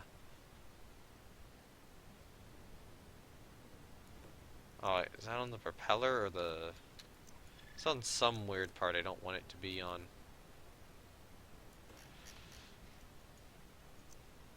Yeah, I think that's going on the propeller by accident. But one of the thoughts is cylinders, visible cylinders. So if I took these guys here, oh, I see which part it's being put on. It's being put on the white bit here. So if we do something like this and switched out for maybe that coloration, although I think I'd want to rotate them this way and extend them out this way and extend them out this way. That's kind of like visible cylinders on the engine. Some planes have engine cylinders. If I look at one of my Targaryen aircraft does this. Yeah, the Saloba. Is it this model? C3FD2? Yeah. So here is kind of what I made the visible cylinders on the Saloba look like. So the question is, do I want to do something similar like to that on this aircraft as well, or do I just want to leave it a black circle? This is something else. Oh yeah, the exhaust. I still need to look at the exhaust. Alright, so we bring up World War II planes. So this is an F6F Hellcat here. It's got a little indentation here for exhaust, and it looks like the other thing it does is it has a bunch of little things which kind of extend as they need to release more exhaust. I don't know what these are called. I mean, if you fly a similar or a plane similar to this in War Thunder, you will actually see these extend um, at some point. No, no, I don't want to look at anything on YouTube. Damn it, Google. No, that was entirely a misclick.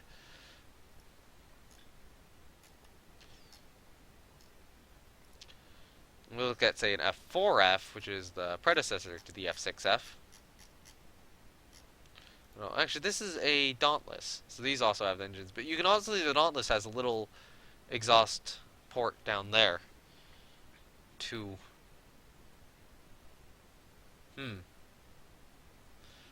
Oh, these are a bunch of carrier crafts. That's a Dauntless. That's an F4F. That's a Corsair. Is that an F8F? Why could they not put an F6F in this lineup? An F6F would complete this. And then, like, an Avenger or a TBD Devastator or something would also work. Yeah, so the Dauntless does have a little bit of exhaust coming out of there. So if we look at something like, say, a P-47, do they have any? A little bit, looks like.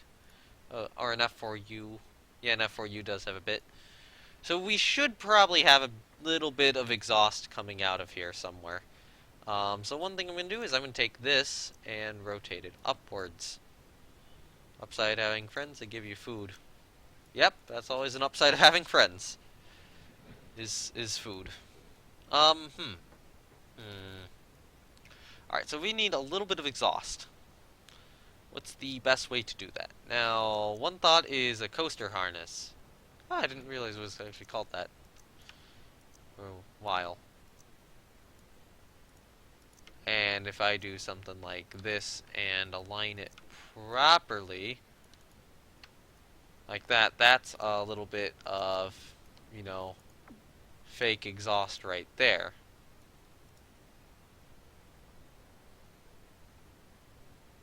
It would have to be aligned properly, but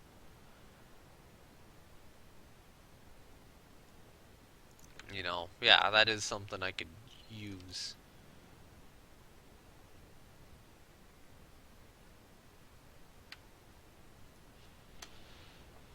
Alternatively, we could try to look at using something like a plasma duct or a gas subliminator, but I don't think they're gonna work.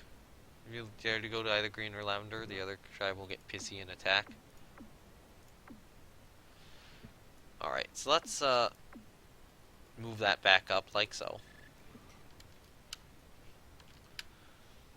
I don't use this piece ever. Are there any other pieces here which I just don't ever use? I don't use a lot of these guys for whatever reason.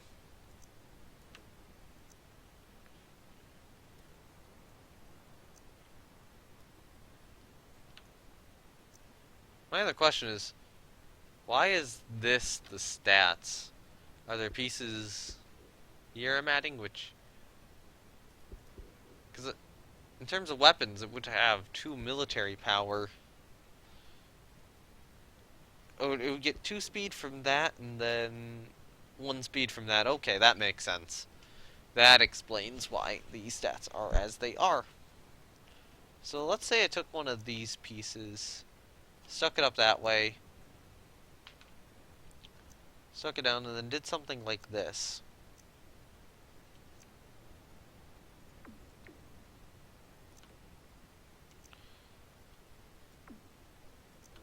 How would that look?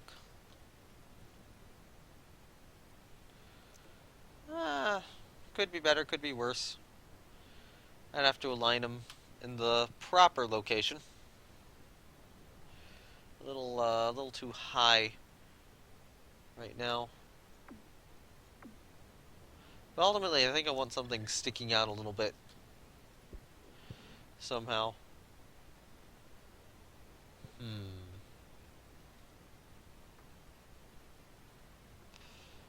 How would I... I'm thinking about cylinders. But that's going to make everything really annoying to place down. So maybe... You know what? This cylinder.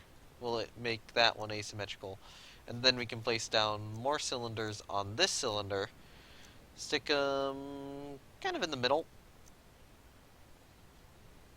Extend them out. And then extend them this way. And extend them a bit that way. I'll leave them there for the moment, and then I'll adjust them into a proper position once the propeller is back down. So then this would probably be put around here.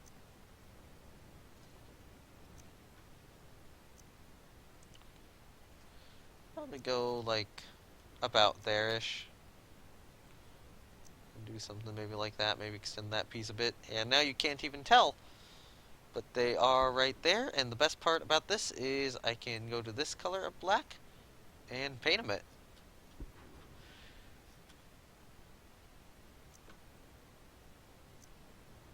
And then I probably want to stick them a little more down so that the exhaust is actually kind of going beneath the wing. Yeah, that looks fine. Okay, so we got the guns in. I mean, normally we need a roundel of some sort, but I'm not bothering on this one.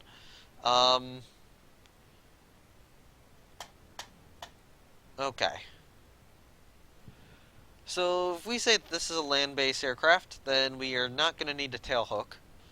I mean, I'll have to color it differently. If we decide to make this a naval aircraft, which it kind of looks like one, we do need a tailhook then. So I'm going to have to stick a tailhook on it. If we look at what a tailhook looks like, let's look at maybe F6F tailhook.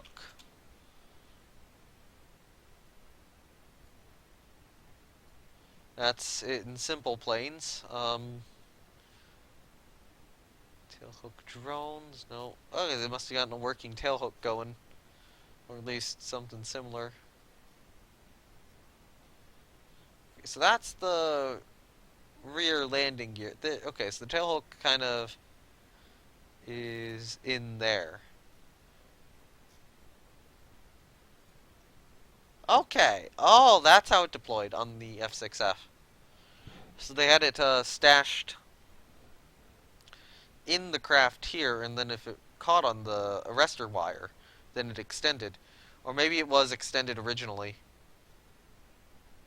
And that's kind of just where it retracts into. So if we want a tailhook on this, we're going to have to stick it here. No, I'm not going to do that yet. So we could use something like this. Because we only need just a little bit kind of sticking out of the aircraft here to kind of symbolize the tailhook. So I could do something just literally like that maybe. And have it be representative of a proper tailhook.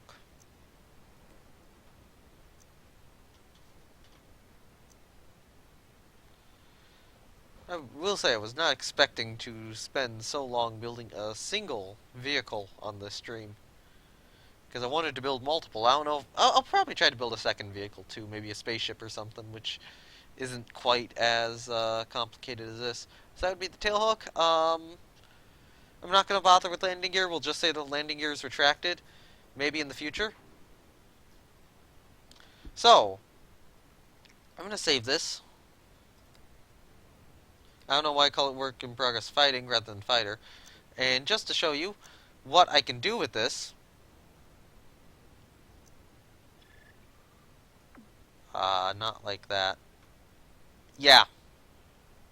Look at this.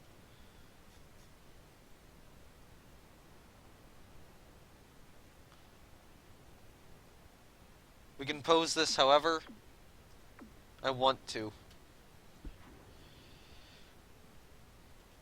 Okay, so I'm not going to bother with the stuff I was talking about as being a potential candidate there. What we need to do is we need to properly paint the aircraft. So, we want this to be blue. However, this blue is not great.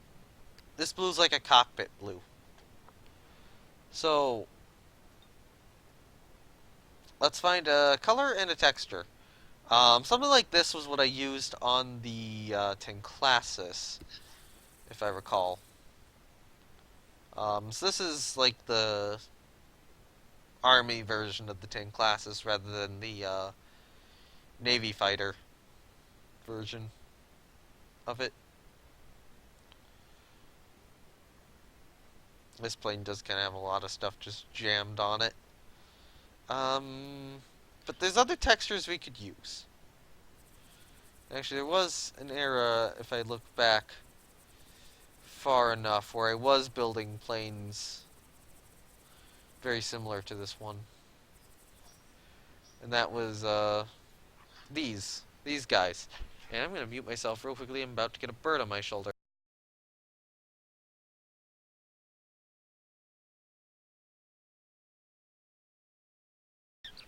Alright, we have been joined by a parrotlet now. A very happy parrotlet, I think. What the heck was this thing?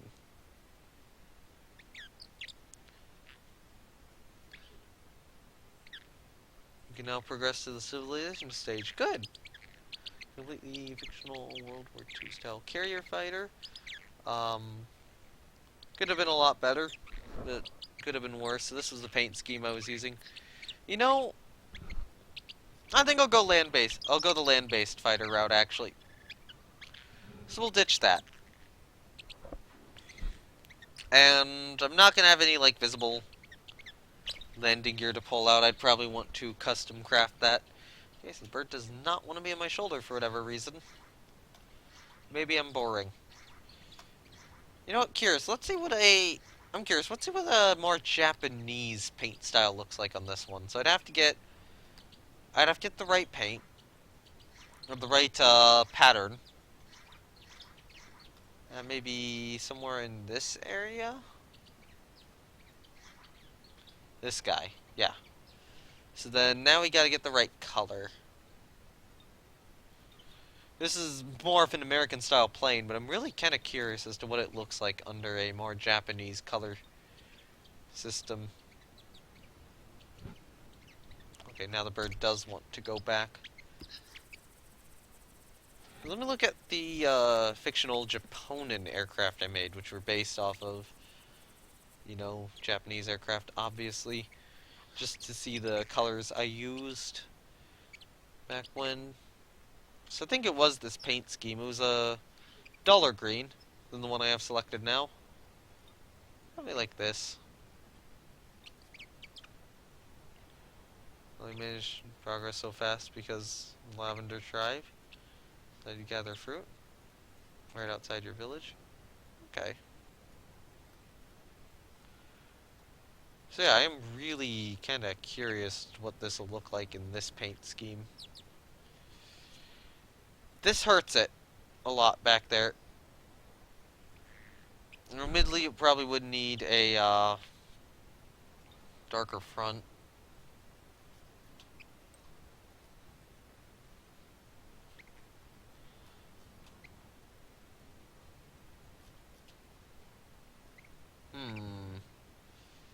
I don't know. The plane looks too American to be painted like this.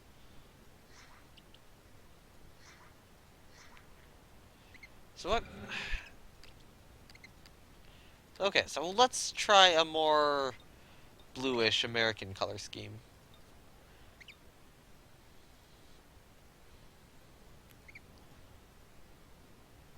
Appreciate their interest in music. Okay. So something like this, it's kind of close, I would say.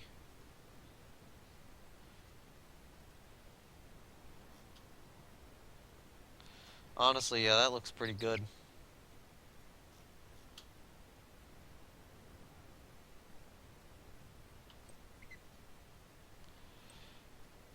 I'm not actually sure how much I have to adjust this. Maybe a little bit. Wait, which...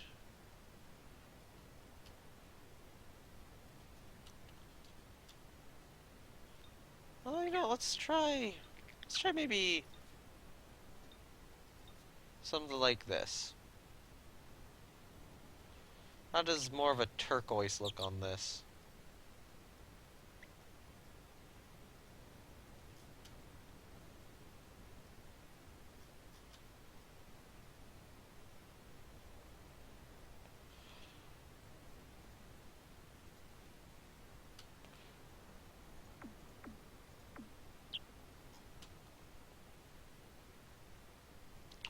Honestly, I kind of like the turquoise as well. Should we leave it as turquoise? It's a different color, but I don't think it's a bad one. I think I'm gonna stick with the turquoise. Well, wait, no, I switched this to a land-based fighter. I'm a moron. We should be going with a green. That is an ugly shade of green. Let's move it down to this guy here.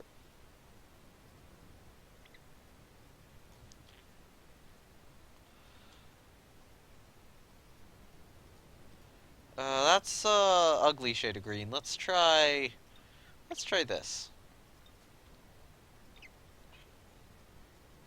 So this might be a bit better.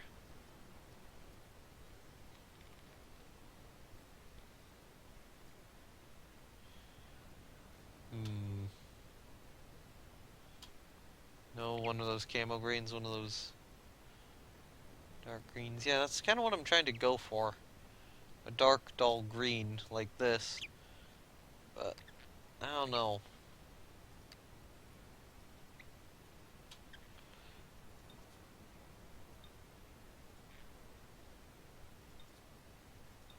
Maybe make it a little bit less vibrant like this. I think this is dark and the least vibrant or the darkest and least vibrant I can get it.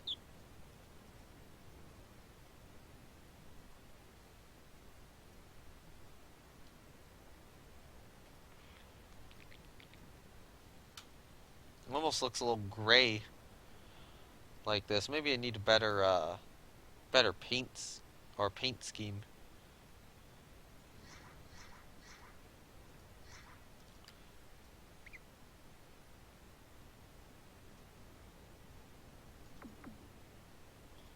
What if I did like this on the wings?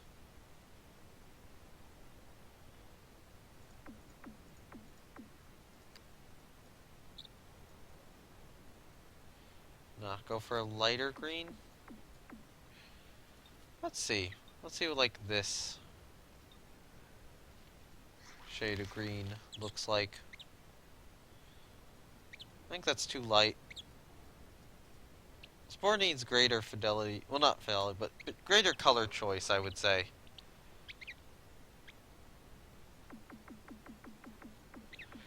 The more I look at this, the more I am kind of feeling this, though. Although, I don't know, let's actually look what we're... Because we're not going with the carrier fighter anymore. So,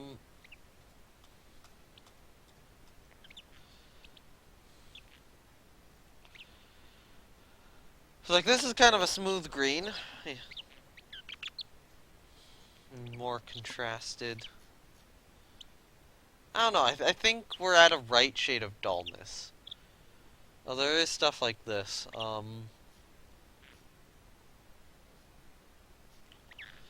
Which exists as well.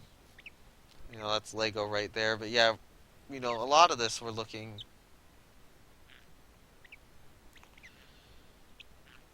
at sort of this shade of green for a lot of land-based aircraft.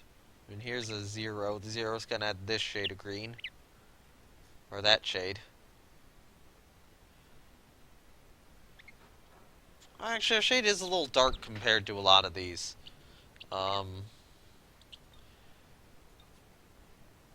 Maybe if I go like...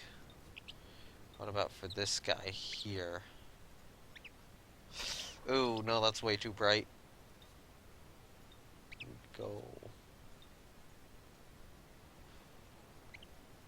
For like this shade where it's a little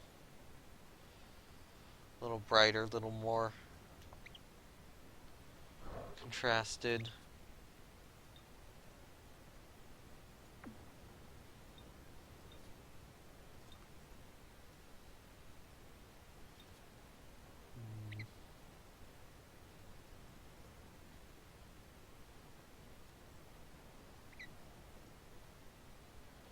Is this a good shade or not? Maybe some of it is the texture. Let's see if we can find a better texture for this. I also have no idea what the bird is doing now. If you're gonna do that, go in the cage. Okay.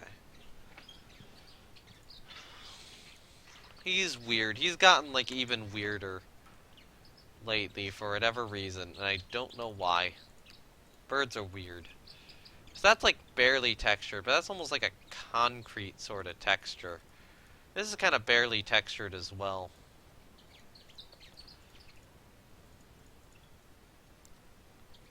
But it's still kind of present.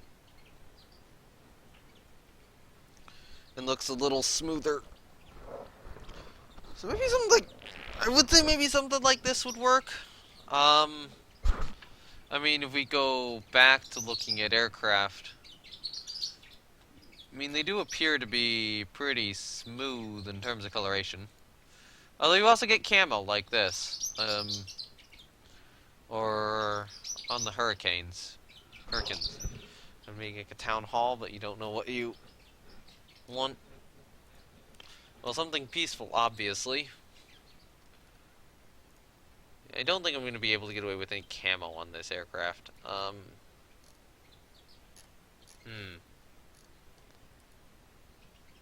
Those little toys. We could also go with something more like the P-51, but I've already gotten the, you know, two-tone camo set up, so I want to stick with it. You know, two-tone, like, there's the green up top and the white on the bottom, as you can see with that Japanese aircraft. The Zero there.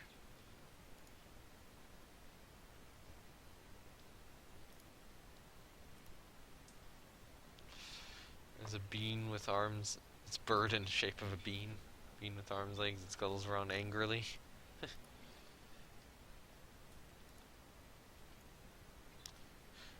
It needs to be shiny. Like, I don't think this color... Like, I don't want this, because this is just way too basic of a texture. But it does get closer to what I want. Maybe, what about this? No. I need to go darker, I think, is the problem.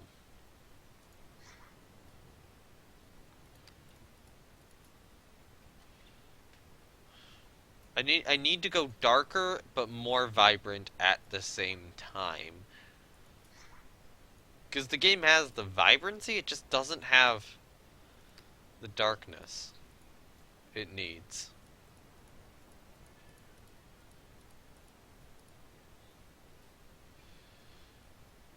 Tridge.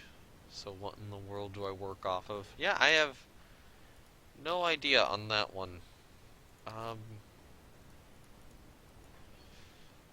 know I've gotten this paint scheme to work before. On something. Or actually this guy.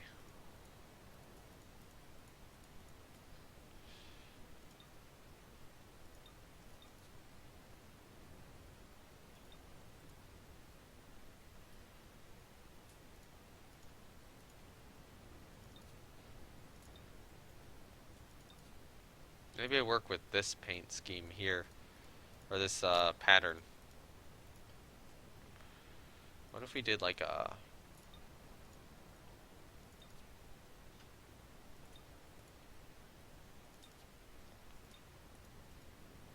something a little more speckled. Like this.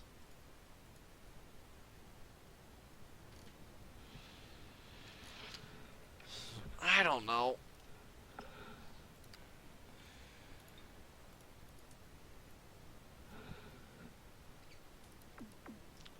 You wouldn't really get rust on an... Well, I mean, you can get rust on an airplane, but you wouldn't really see much rust on, like, a World War II airplane. I could just go back to this paint scheme again.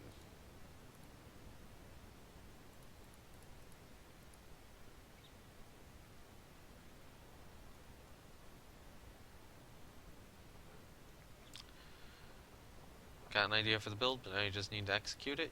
Okay.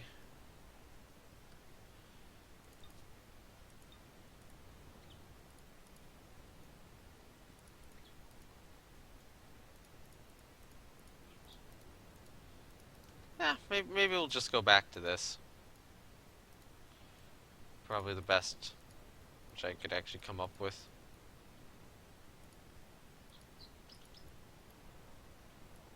For the plane. It looks good enough. Do not have the skills. Well, yeah, just try. I mean, sometimes it does take a while to build stuff if you do have the skills. Like, look at how long I've been spending building this single plane. This stream right here has been going on for over an hour. And this is after OBS has crashed, you know. OBS before this, there was another stream going. Alright, so let's get... What about like a yellow for the nose?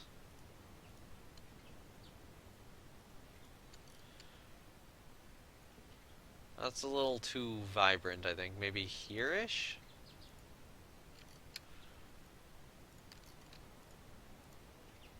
Ah, that's not good right there. What about this? A little bit of a texture there. But not too much of one. I think that's good. Got an idea to improvise? Alright then. So then what I want to do is I want to get probably a lighter gray, like maybe this guy. And not that texture. Maybe something like this texture.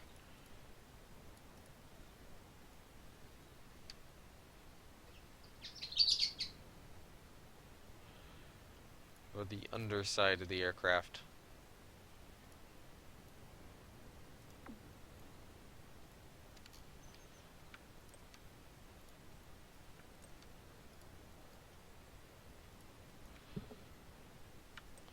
Or we could take this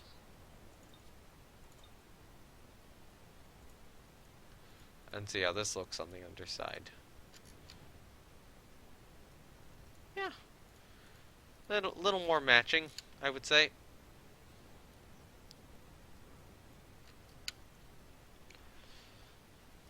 Alright, so now we just gotta color the exhaust, which is probably gonna be in something of a grayish brown.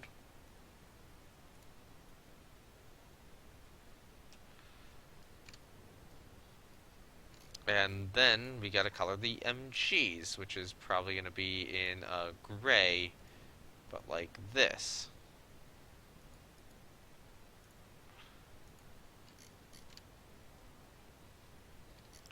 And I think we're done.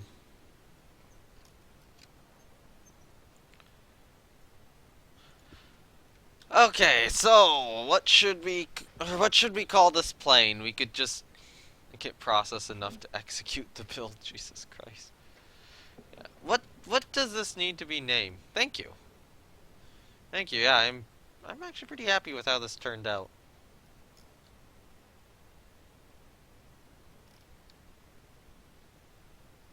It needs a name. Custom name. There's also the thought I could just go with World War II fighter built on stream, and then maybe sometime later I can come up with... Sometime later maybe I can come up with lore if I really need it, or need to use this in a adventure or something. I don't know. I don't know what will become of this. I'm creating for fun, not for any purpose anymore. Built on stream. Yeah, fighter, World War II. Yeah, 917 fighter, World War II. What else? What else does it need?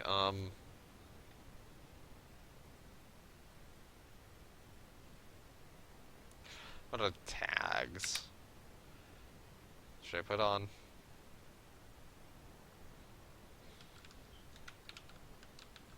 A propeller and something like aircraft. I'll add the tag airplane to it too.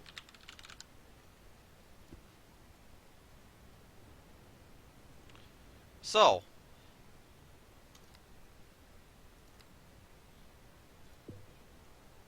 Just taking inspiration. Yeah, a lot of people do that for some reason. Let's take this and just share it. And then, because I can,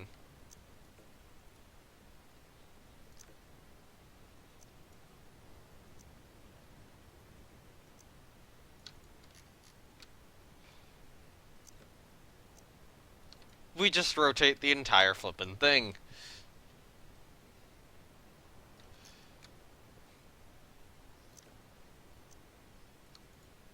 Maybe at about that angle.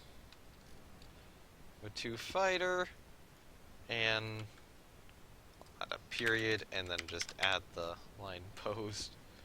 It's gotta go fast. Yep. Yeah, the next thing I build is not gonna be posable.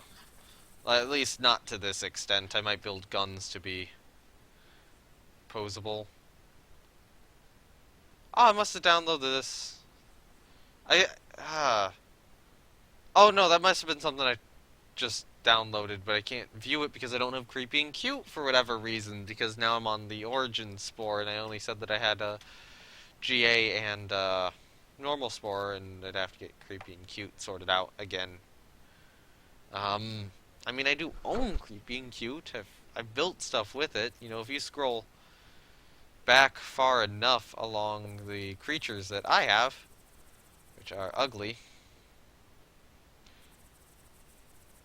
Yeah, see? Can't even access some of my own creations. So that I would have to get resorted out. Didn't really matter for the longest time. You know what? Okay, I was going to build more than one thing today.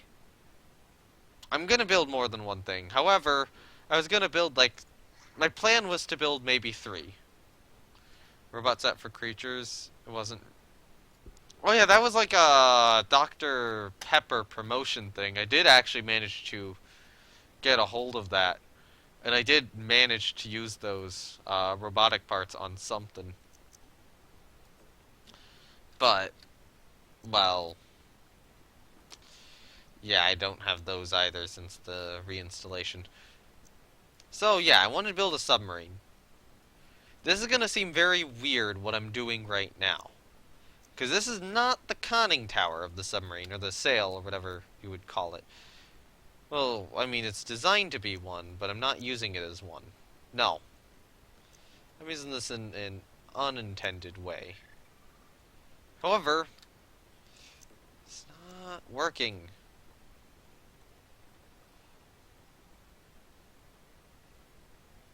Not working anywhere as well as I wanted it to. Let's take a gondola as well.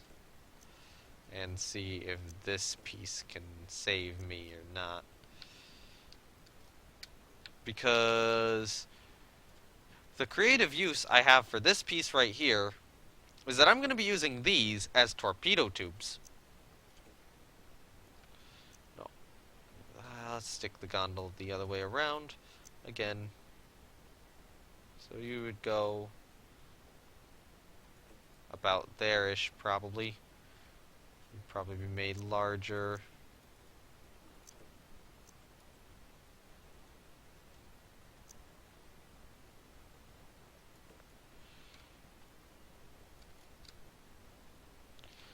Okay, so if I did this and then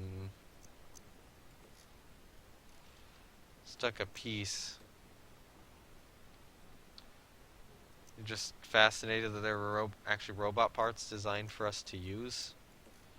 Yeah, and they were added to the game. So... as well, now they were a bit glitchy. Alright, so first things first. This is not working at all like I intended it to. Because, yeah, we have torpedo tubes. 2 of them. Real-life submarines had, you know, 4 or 6. We can build a midget sub. Let's build a midget sub. Screw it. Yeah, midget sub time. Alright, yeah. So, if we're building a midget sub, One thing I want to take a look at is there a color scheme, real quickly, which I can use as like a two-tone thing. Actually, if I need to make it a two-tone thing, I need to make it more clear. Let's have it this way instead. What about you?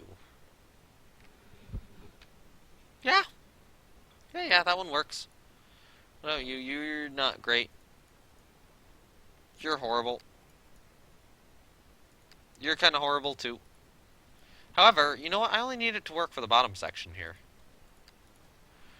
So if I do, say, this,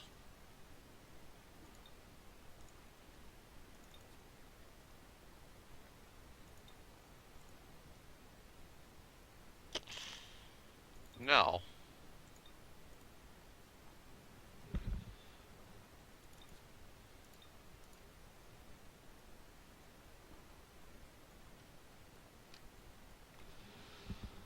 But, you know what? We could just literally... No, let's do something simple. Let's just do the bottom like this and the top like this.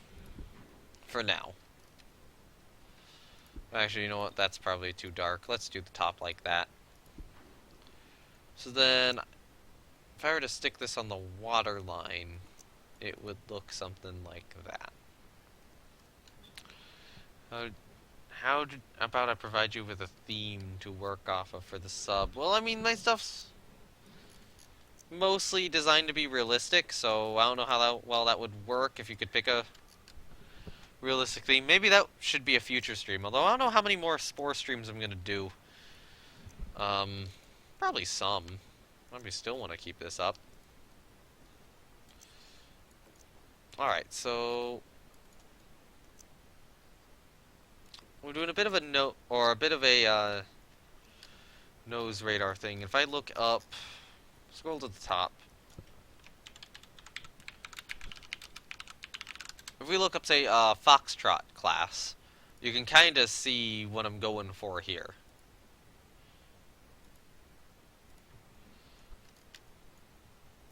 Although there's also a thought where I could just kind of stick it up there, and that actually looks pretty decent. And if we look at, say, a foxtrot out of water, then it does actually have a bit of something down here.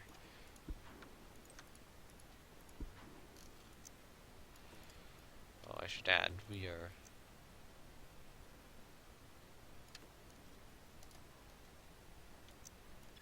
really close to the water, so I might have to shrink some stuff down a bit. Maybe, shrink that a little bit. Last autumn before the endless winter. That is a, odd theme for a, you know, submarine. I will say. No, not that. Let's use Smooth Lozenge. Smooth Lozenge... What the... No. The Smooth Lozenge... Speak English, mouth! The Smooth Lozenge is actually a, it's less complexity than a tipped plug is. So you can have more smooth lozenges than you can have tipped plugs. So it's better for me to be using these pieces than it is for me to be using these pieces. I don't know how much complexity this eats up, though. Well, let's try to get that torpedo tube to be a decent length. Maybe that. That's okay.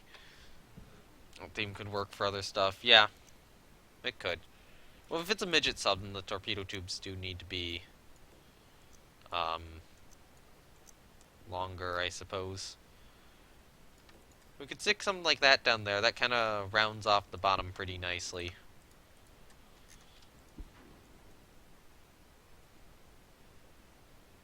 I suppose there's a lot to the sub. I mean, if we look at a foxtrot, you know, this much on the surface is above water. Actually, yeah, we need more on the surface here. So maybe we do something like this.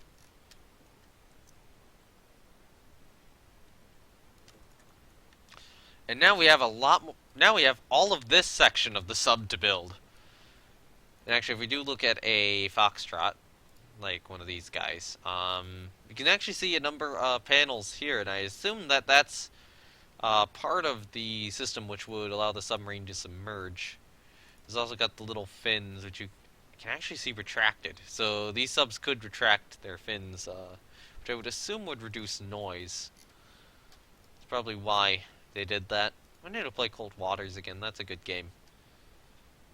Alright, yeah, there we go. There's the little holes, probably to let water in when it's submerging. Or to release it. No, those might actually be release. Or to release it when it's trying to get back up to the surface. I don't know. Yeah, I think that might be a good... Well, no, because you'd think that if it was releasing it, it wouldn't be on the bottom of the ship. Because you wouldn't want air to escape anywhere. So I don't know what those ventilation things are for. They're for something. There's some reason they're on the submarine, and they're on a lot of submarines. Because if there wasn't a reason, you know, they wouldn't be there. Alright, so we could take one of these pieces, shrink it down somewhat. I'll make the bird as happy that I talked.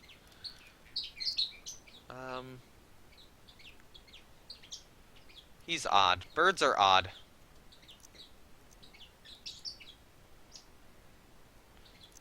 Alright, let's just quickly see the color scheme on this guy. And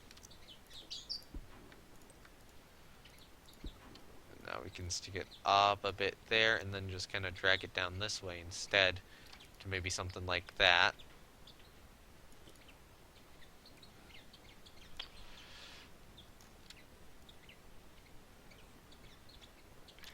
Now the bird is probably demanding to be let back out. So I'll allow him to do that if that's really what he wants.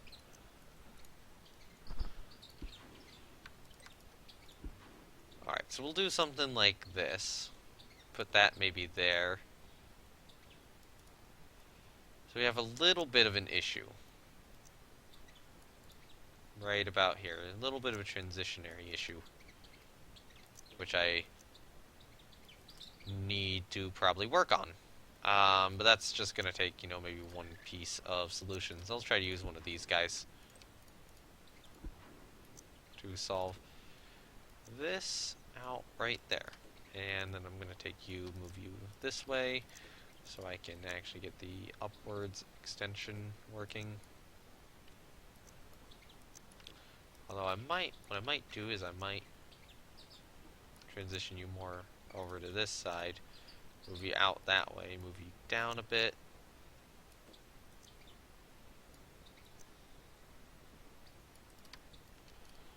Yeah. It's not perfectly seamless, but it's good. Good enough.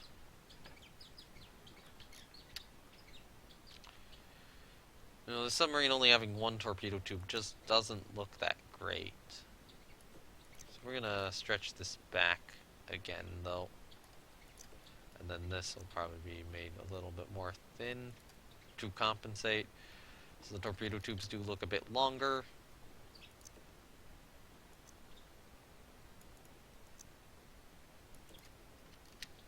Yeah, we could do something like that. Try to get the torpedo tubes looking a little better. Which I think that does makes them look a little bigger. So I guess this is like a North Korean submarine, maybe. If that gets the point across.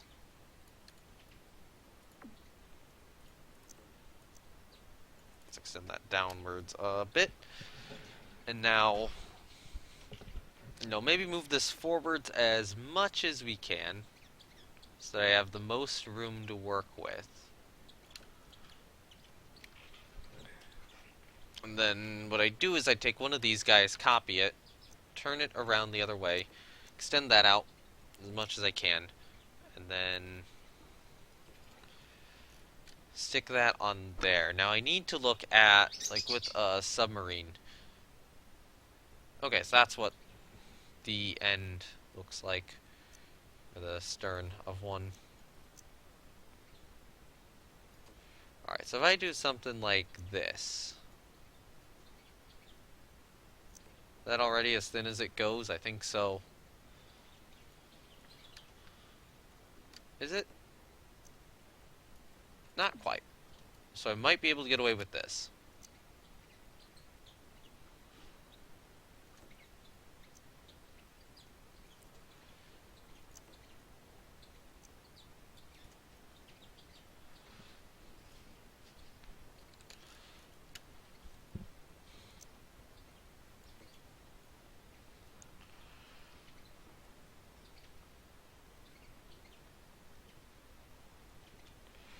And then let's just stick a couple propellers on it here. Honestly, though, I'm thinking my bird is wanting to go upstairs, so it might be the case where I have to temporarily be right back just so I can put him up.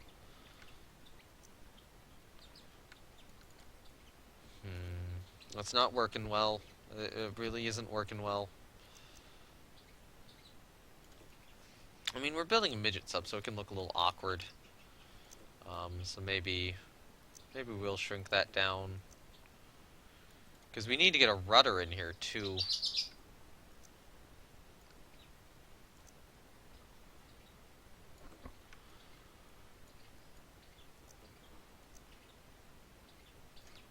Alright, so let's line these propellers properly.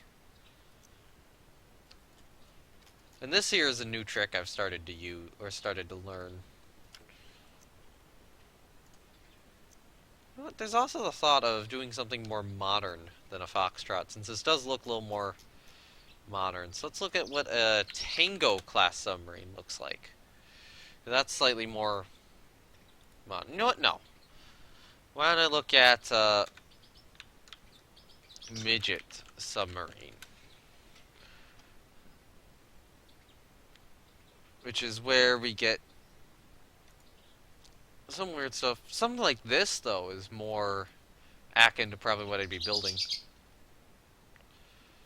So this one, we just have sort of this rear propeller rather than the double I was going for. Which means I'm probably going to want to get rid of that. So this is kind of almost like a what if a foxtrot was a midget sub. Which is a bit of a weird concept to play around with. I will say. It's trying to make this piece work in an environment it's not suited for. Okay, so let's take a tube. Let's paint it black. I'm gonna take the bird upstairs real quickly, so yeah, I'll be right back.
Alright, I'm back now. Bird is in his cage.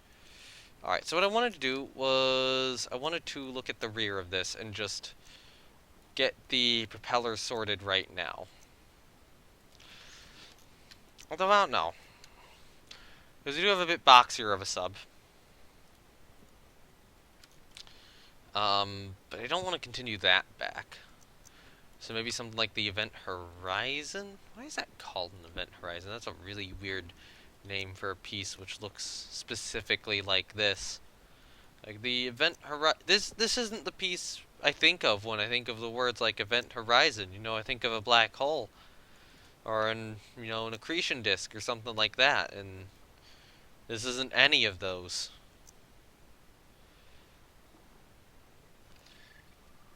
Maybe I should build the top of the sub first. That's the issue I'm having, is I don't know what the bottom of the sub should look like. I have a better vision for the top of it. Alright. So maybe I'll start with like I would say an event horizon, but let's try to keep this more of a stable line right here.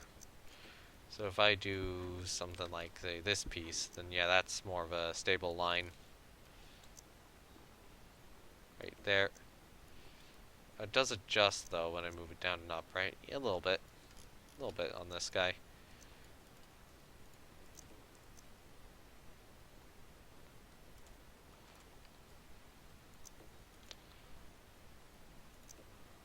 Alright, so if we move it forward there.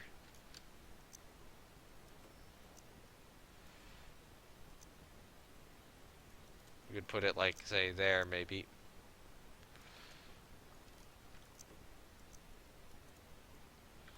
Take another one, duplicate it back.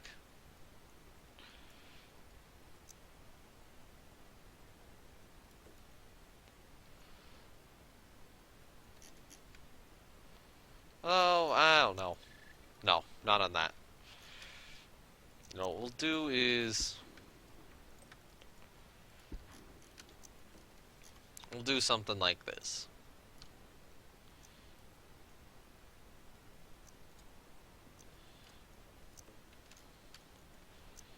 Kind of leading towards... Well, that doesn't look good. No. What about a wimp? Can we use a wimp?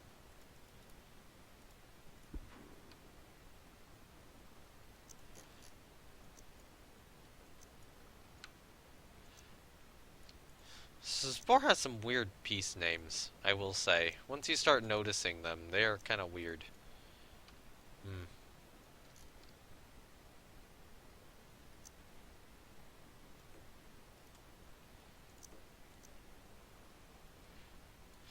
Like Wimp and Macho go together. But, Wimp and Event Horizon could kind of go together too. Oddly enough, but that's obviously not why that piece was named that. What about Pointed Node? This might work. For the tapering of the aft section of the sub. Maybe we place it here.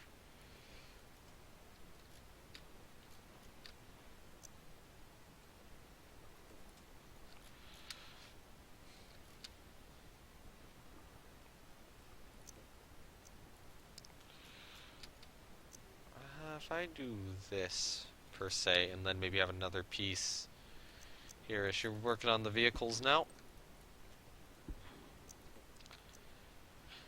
That's good. That's good. Are you gonna try... I don't know, are you gonna try to make them like standard Spore creations, or are you gonna try to use some of the stuff you're kind of seeing in this live stream? See if you can make them a little better than normal. Assuming that they weren't great at first. I don't know what your skill levels would have been. Alright, so let's do this. Stick this back here. We'll shrink it down somewhat, but not too much.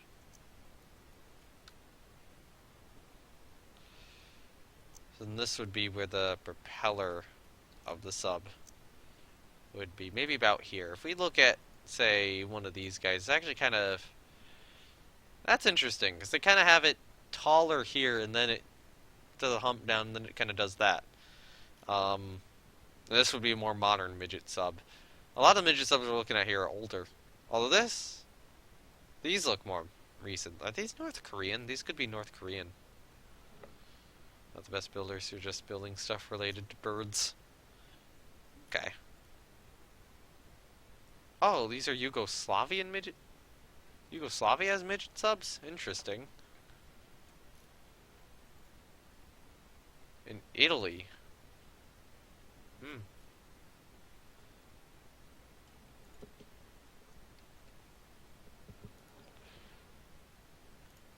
Maybe the propeller needs to be tapered down more. Maybe this guy actually needs to move back a little bit just so we have room to get the propeller in. So we can place that maybe here-ish. And then let's do a tip plug for the propeller.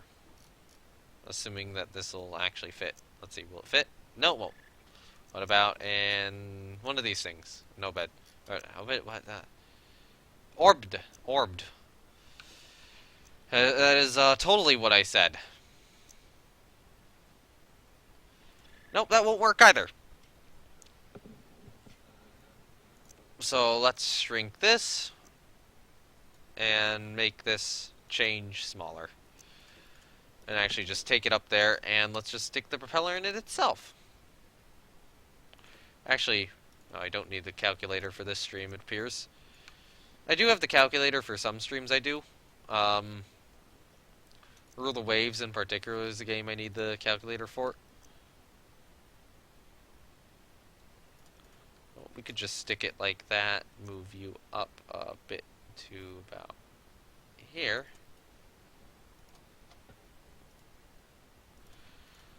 Yeah, okay. Just a little downwards. Move it. And up. Oh, right. I can stick this piece further out now. Because the propeller, the root is here. So that means I can extend this piece past the border, which means I get a little more room. Assuming that I get the rudder, or still have the rudder be outside or inside, which can be a little difficult to do. Although if we look at submarine rudders, actually they are a bit forward of the propeller. So in this instance, the propeller here is not covered. Some of them you will see be covered, this one's not. And by covered, I mean like this. This is a 3D model of a suit. This is way more advanced, so this is probably a pretty low-tech submarine we're looking at here. You know, this is something North Korea would use.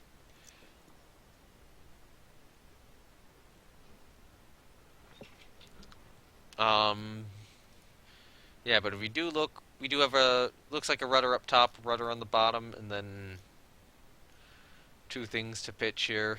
I mean, submarines, you're really not going to need, like, roll control on subs, but you do need pitch and yaw. Whereas on normal ships, you just need pitch. Because that's Iranian, and that's going to be actually very similar to the North Korean boats. Okay, so that's a Japanese one from World War II. Sadly cut up. It was probably getting assembled or something there. Because I know one of those we captured during World War II. Oh, Chinese midget sub, maybe. I don't think you remember this in Spore. I'm looking at how to build, or what design I'm going to implement here. Because I want to. So I'm looking at midget subs on Google to get an idea of how I'm going to build the rear. So yeah, this one's interesting. Because this one has a top rudder, and then it has a horizontal thing, and then two side ones. So let's see, how far back can I jam a rudder? About that far back if I have this here. So then, let's just do it then. Because I think that's not a bad location. Actually, is there... Okay, yeah, that's the furthest back I can get one.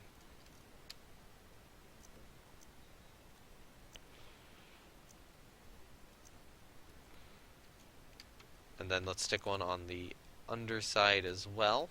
Again, as far back as I can get it.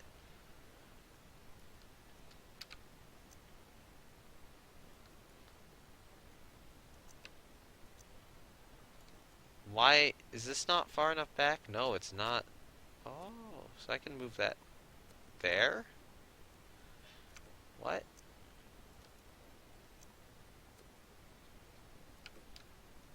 Maybe this is all about orientation. Actually, that might be a little too far back, in fact. Which is good that I can move them that far, too far back then. Alright, so I'll put this guy here. So I want these to sync up well, so that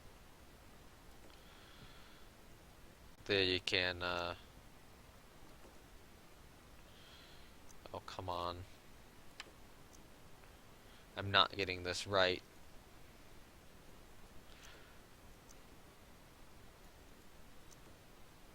So they don't need to look too bad. Although, you know what? I'm gonna do a design similar to that Iranian one. Where I'm gonna do that, and then we're gonna have a flat rectangle. You know what? Made a vehicle that looks like a chubby bird, which you've named accordingly. Okay. Chubster. There's another option here. Because I don't want to... I mean, you can steal from real-life designs, and you always do want to do some of that, but, you know, a little uniqueness can help. So instead, I'm going to do something like that. I'm going to do that more level with the propeller.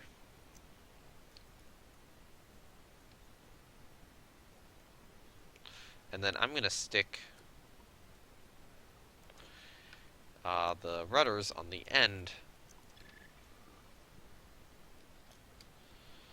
I'm actually going to move this in a little bit.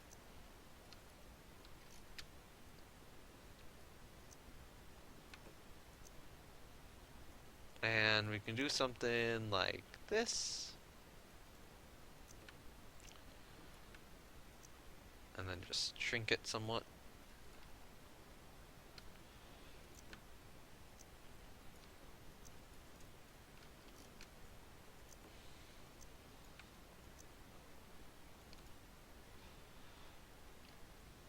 So that should work as a control system.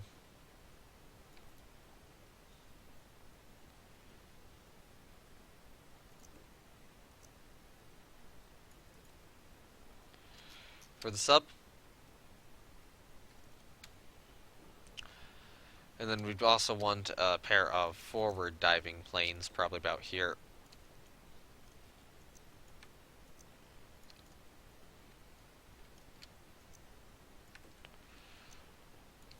So the question is, should these be deployable?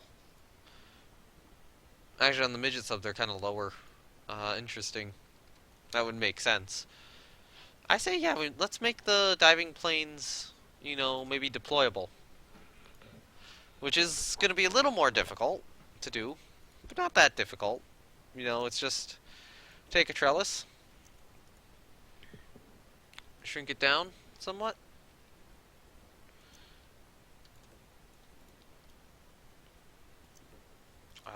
We should probably have the diving planes be maybe here.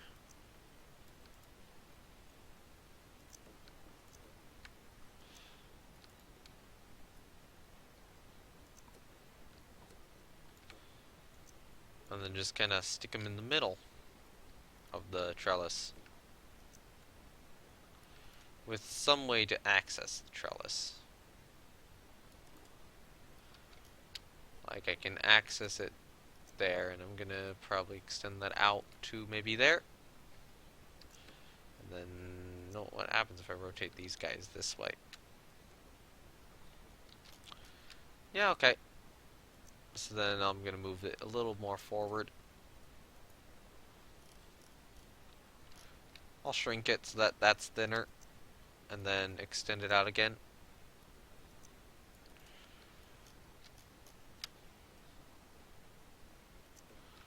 And then, so what that can do now is that these guys can fold up like that.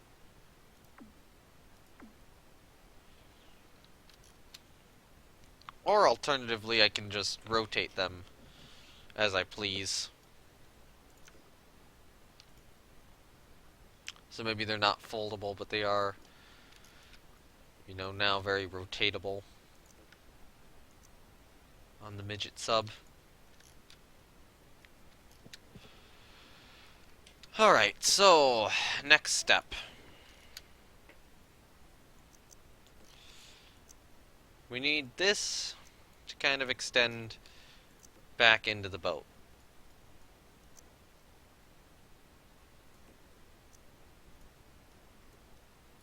And now shrink that down somewhat.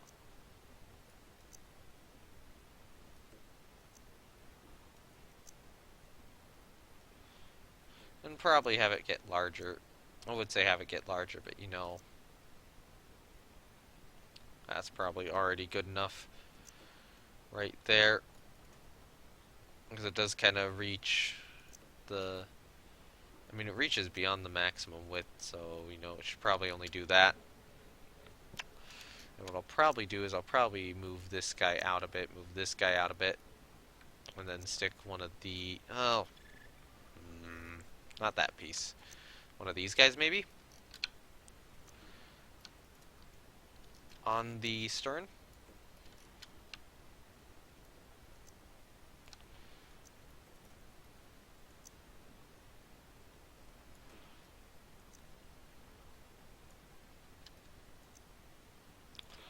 Maybe kind of like this. With a second one here. Now you just need to play passively. You think I have a good idea? Oh, hope that goes well. Alright, so if we do this. I mean, this is looking a lot like a sub. Alright, so what I'm going to do is I'm going to take this piece here. I'm going to copy it. I'm going to move it down here. And then I'm going to rotate it. No, I'm going to copy it, leave it in the same location, but rotate it. And then I can't extend it anymore, so that's okay. And I'll shrink it slightly. Actually, I might shrink the piece like so. No, people on my continent aren't too pissy, and there are actually 2 cities like me, except for one who is mostly just neutral. Okay. That does sound a lot better than what you had to deal with in the tribal stage for your challenge. Okay, you know, I'm gonna bring that guy up to about there. We do very much have the profile of a sub here. And I'm gonna take this, do that. Unfortunately, I'm already not looking forward to the video editing I'm going to have to do for the YouTube upload on this. Which is going to be annoying. Because I did have that, you know, midstream crash. Try to get by with editing as the least number of YouTube videos as possible. And recently, everything just seems to be making me edit them the most. Everything the most, I should say. But all my YouTube videos are uploaded Twitch streams anyway. And there are cities not like that on my island who don't like you. Okay. So yeah, only your main island then. Alright, so now, one thing we need on this boat is a sail. And by a sail, that's what they call the conning tower thing, you know? If I was actually using this piece here properly, which is, here. Yeah, that's what that would be. It's often called a sail. You know, that's this portion right here. So, the one in-game, this one for a sail doesn't look too good. The windows are misplaced. Yeah. Mostly the windows are misplaced. Oh, that's a sonar back there. I might not do those tiny little details like that. Maybe something periscope based would be good. I would need periscopes on this definitely. So there's one thought of okay, probably not that. What about an astro kernel? How does this piece look at weird angles?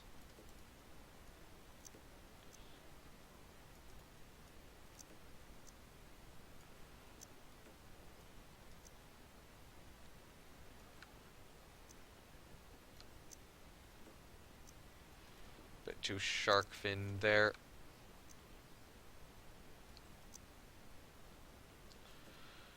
Like, this one's not bad. This angle here is not bad. For a conning tower, or for a sail or conning tower. I don't know. I think I'm trying to remember. There's a difference between a sail and a conning tower, but I can't remember what it is. But there is a difference between the two. I know that for certain. But I know that both look, nearly identical, and are used in very much for the same thing in subs. You know what? If we do that, duplicate it, move it back this way.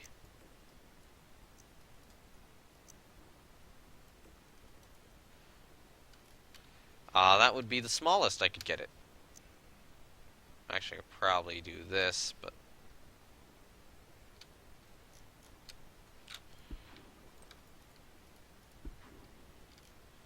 honestly, that might look okay. Let's move it down a little bit.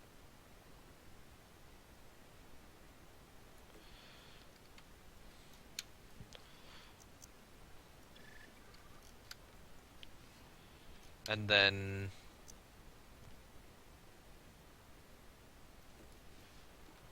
I don't know what we want to do. Maybe, like, something like this.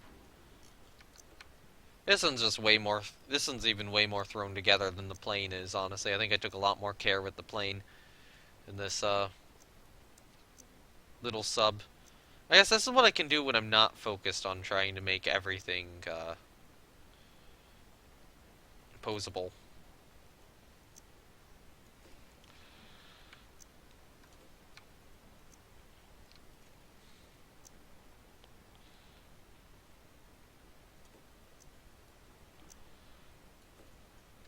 Maybe something like that.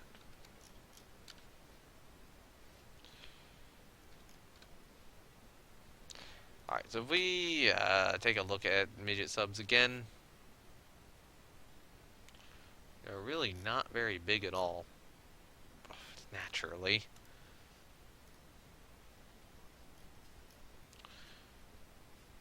This is interesting. So those look like externally stored torpedoes. No, these are proper subs. These are proper subs as well. So are these. That's a midget sub. That's special forces, though, I would think. I don't know what all of these are midget subs. Some of them are, some of them aren't. That's not. That is. That might be. That's. That is. That is one. This one? Yeah, that is. So that has two torpedo tubes. That has a sail. That actually looks like more the advanced propulsion, the air independent. Okay, so you're gonna make alliances and have those alliances do the war stuff. Okay, yeah, that makes sense.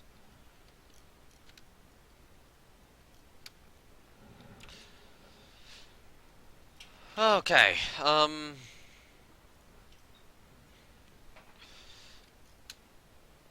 so then, trying to think about how someone wants to start war with you.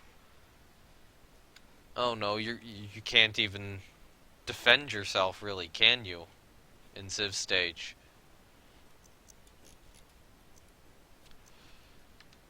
Okay, let's see. I need periscopes. or Periscope and some other stuff. So I'll usually do something like maybe this with, let's see.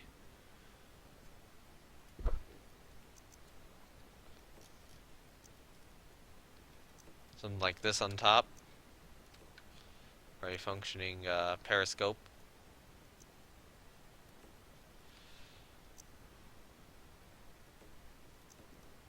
Also the thought of just not bothering and saying that normally it's just retracted, you know, within the sub.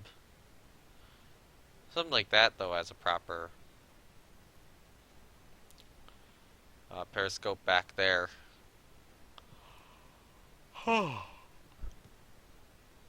Stalin Super Sub? What the hell? That probably wasn't ever built. Yeah, okay, so yeah, you can see one. So this is Midget Sub, so that's how big the people are. It's got a, I would assume, a periscope there on the back. I'll probably not have the periscopes deployed. Since this is kind of stealthy, they'd probably be somewhat back here. Although maybe I'll add like a little hump for the top of them. But we need to add a forward hatch as well, which is what I'm going to do. And I'm actually going to turn this guy around.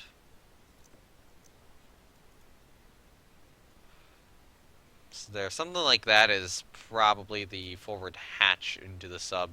Although, you know, maybe what I'll do is I'll make it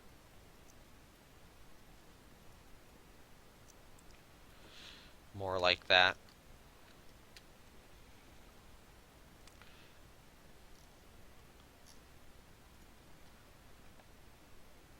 Yeah, okay, so that hatch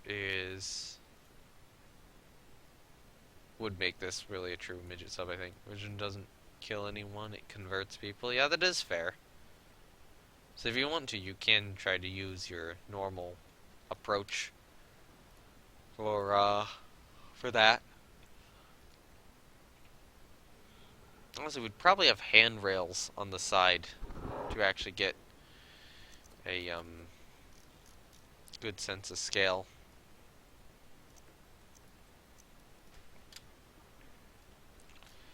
Unfortunately, the handrails are a little too small. So what I'm going to do is I'm going to take one of these guys, do that, and then use this for the handrails. Alright, so first things first, how far out do they need to be? Probably a little further, maybe a little wider.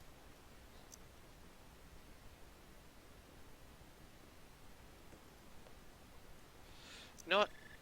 I'm not going to have that be there.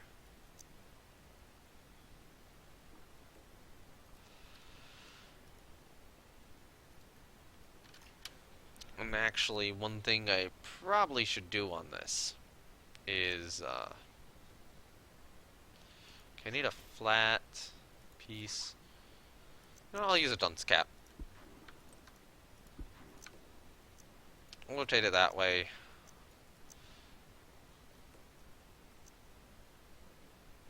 And this will just be a little kind of extension out here around where the ladder is so that people can get up and down easier.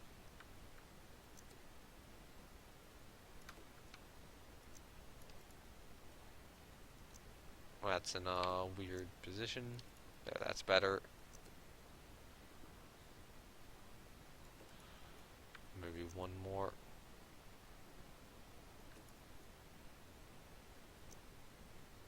Move that in.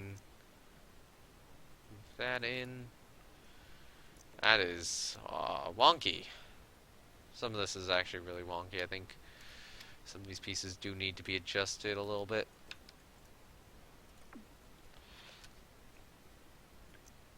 I'll adjust this bottom one. I think that the top one is close enough to right.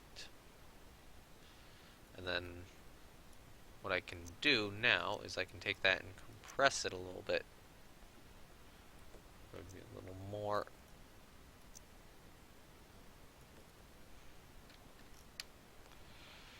So there we go. Now we have a nice little ladder up top. Although maybe Maybe I do need to bring these in a bit.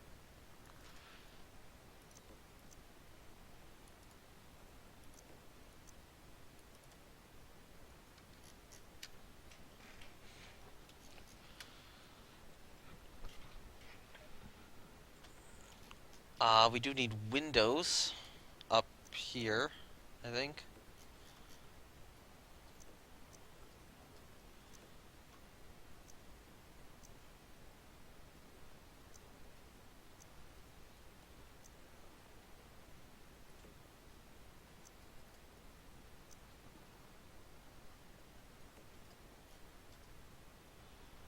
Okay, so we'd start out with something like that, and then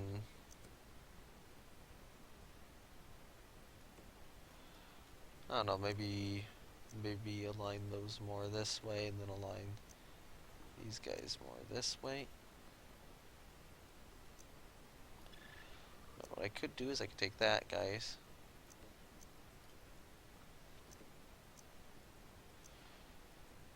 Do this. Oh, come on. Align properly. Darn it.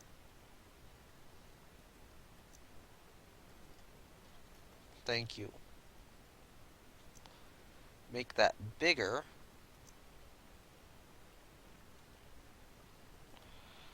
And actually start over here. Extend out this way. Great, it's gonna do this crap to me.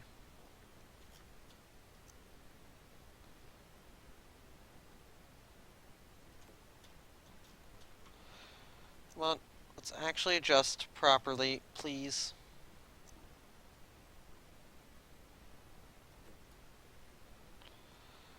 Good enough, I suppose.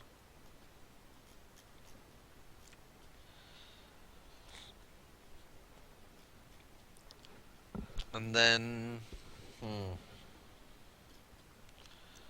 let's have the periscope still. The one I had before. Which would look like this. I mean, since it's only a midget sub, I don't think... it might be good to have a snorkel as well.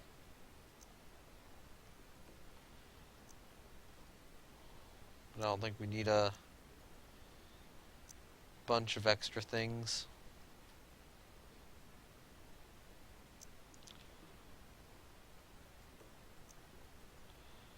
Alright.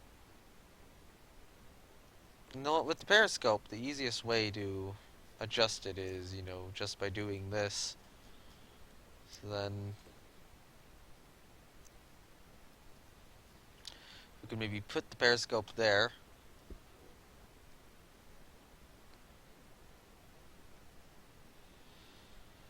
Okay, Nope, too big of a piece. Let's do one of these guys.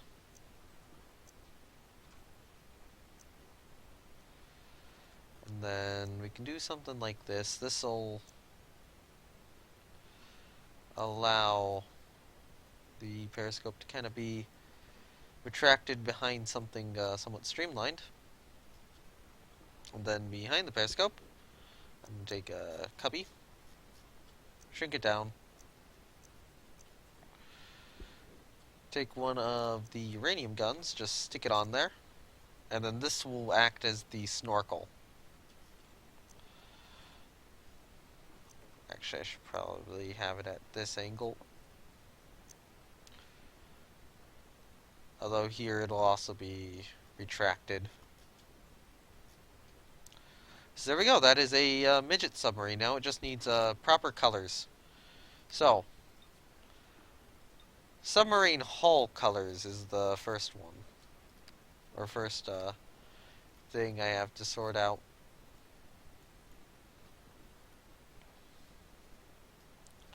So we can do something like a black or a gray up top. Honestly, this isn't too bad of a paint scheme for this. I might want to adjust it down a bit to maybe more of, yeah, this shade of gray.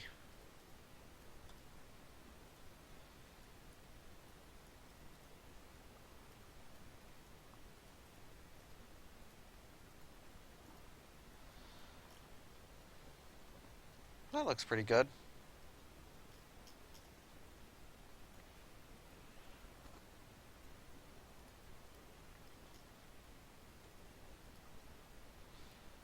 And actually this is going to be that color.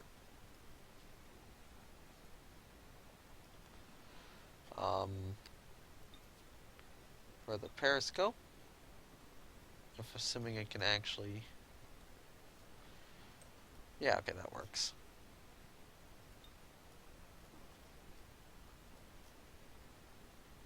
Do something like that for the windows. So now for the rest of the sub,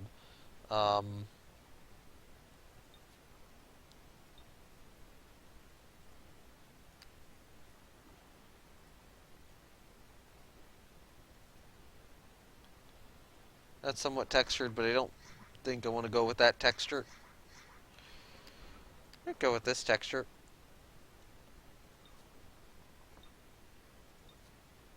Just it to be a little brighter.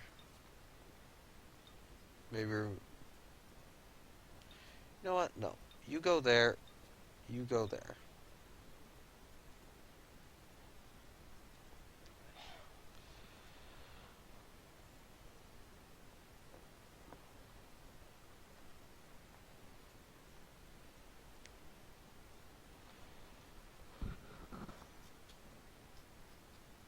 How does that look? A little weird.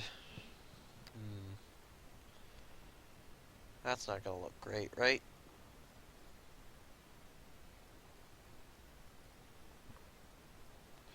Maybe it's a little too red. But if I scale it back to like this shade of red, this actually doesn't look like too bad of a paint scheme.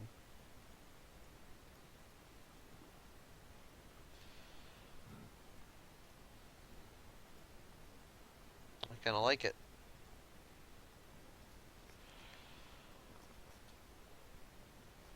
Well, maybe not on this piece here.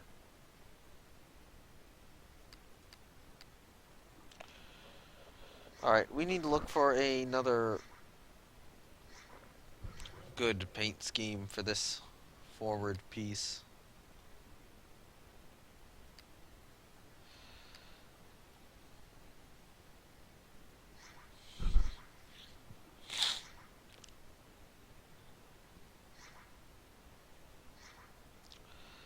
Which would be what? I don't know. Maybe this? No, maybe this guy.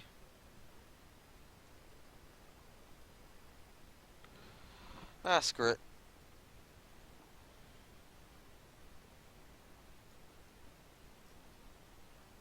Looks good enough.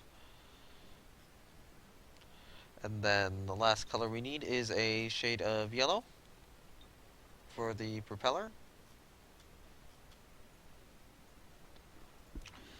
And I think we're good. So I'm just gonna call it Modern Midget Sub.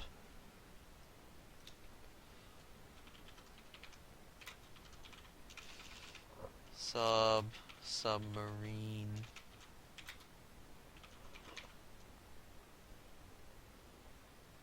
I'm not gonna put the word midget in there.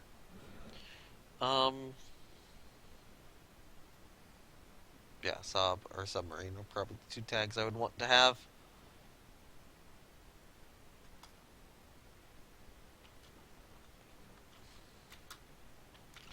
Modern-ish small midget sub with 2 torpedo tubes built on stream.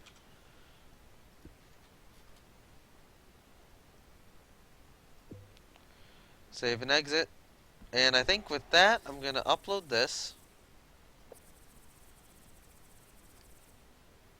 And I'm probably going to call the stream here. So, yeah, thank you to anyone who came and watched. This one went a little longer than I intended to, but that's good, I suppose. The first plane took a while to build. Hopefully I should be back in a couple of days with either Planet Coaster or War in the Pacific. I don't know when I'm gonna stream Spore next. I don't have a schedule at all. But yeah, I will be hopefully streaming more in the next couple of days. I will hope to have this on YouTube in the next couple of days as well for if anyone is gonna see it. I need to keep the YouTube uploads up. So yeah. Thank you, Hood. Thank you, Brisket, Tar, and Error, at the very least. And anyone else who showed up. Uh, so yeah. See you next time. Bye.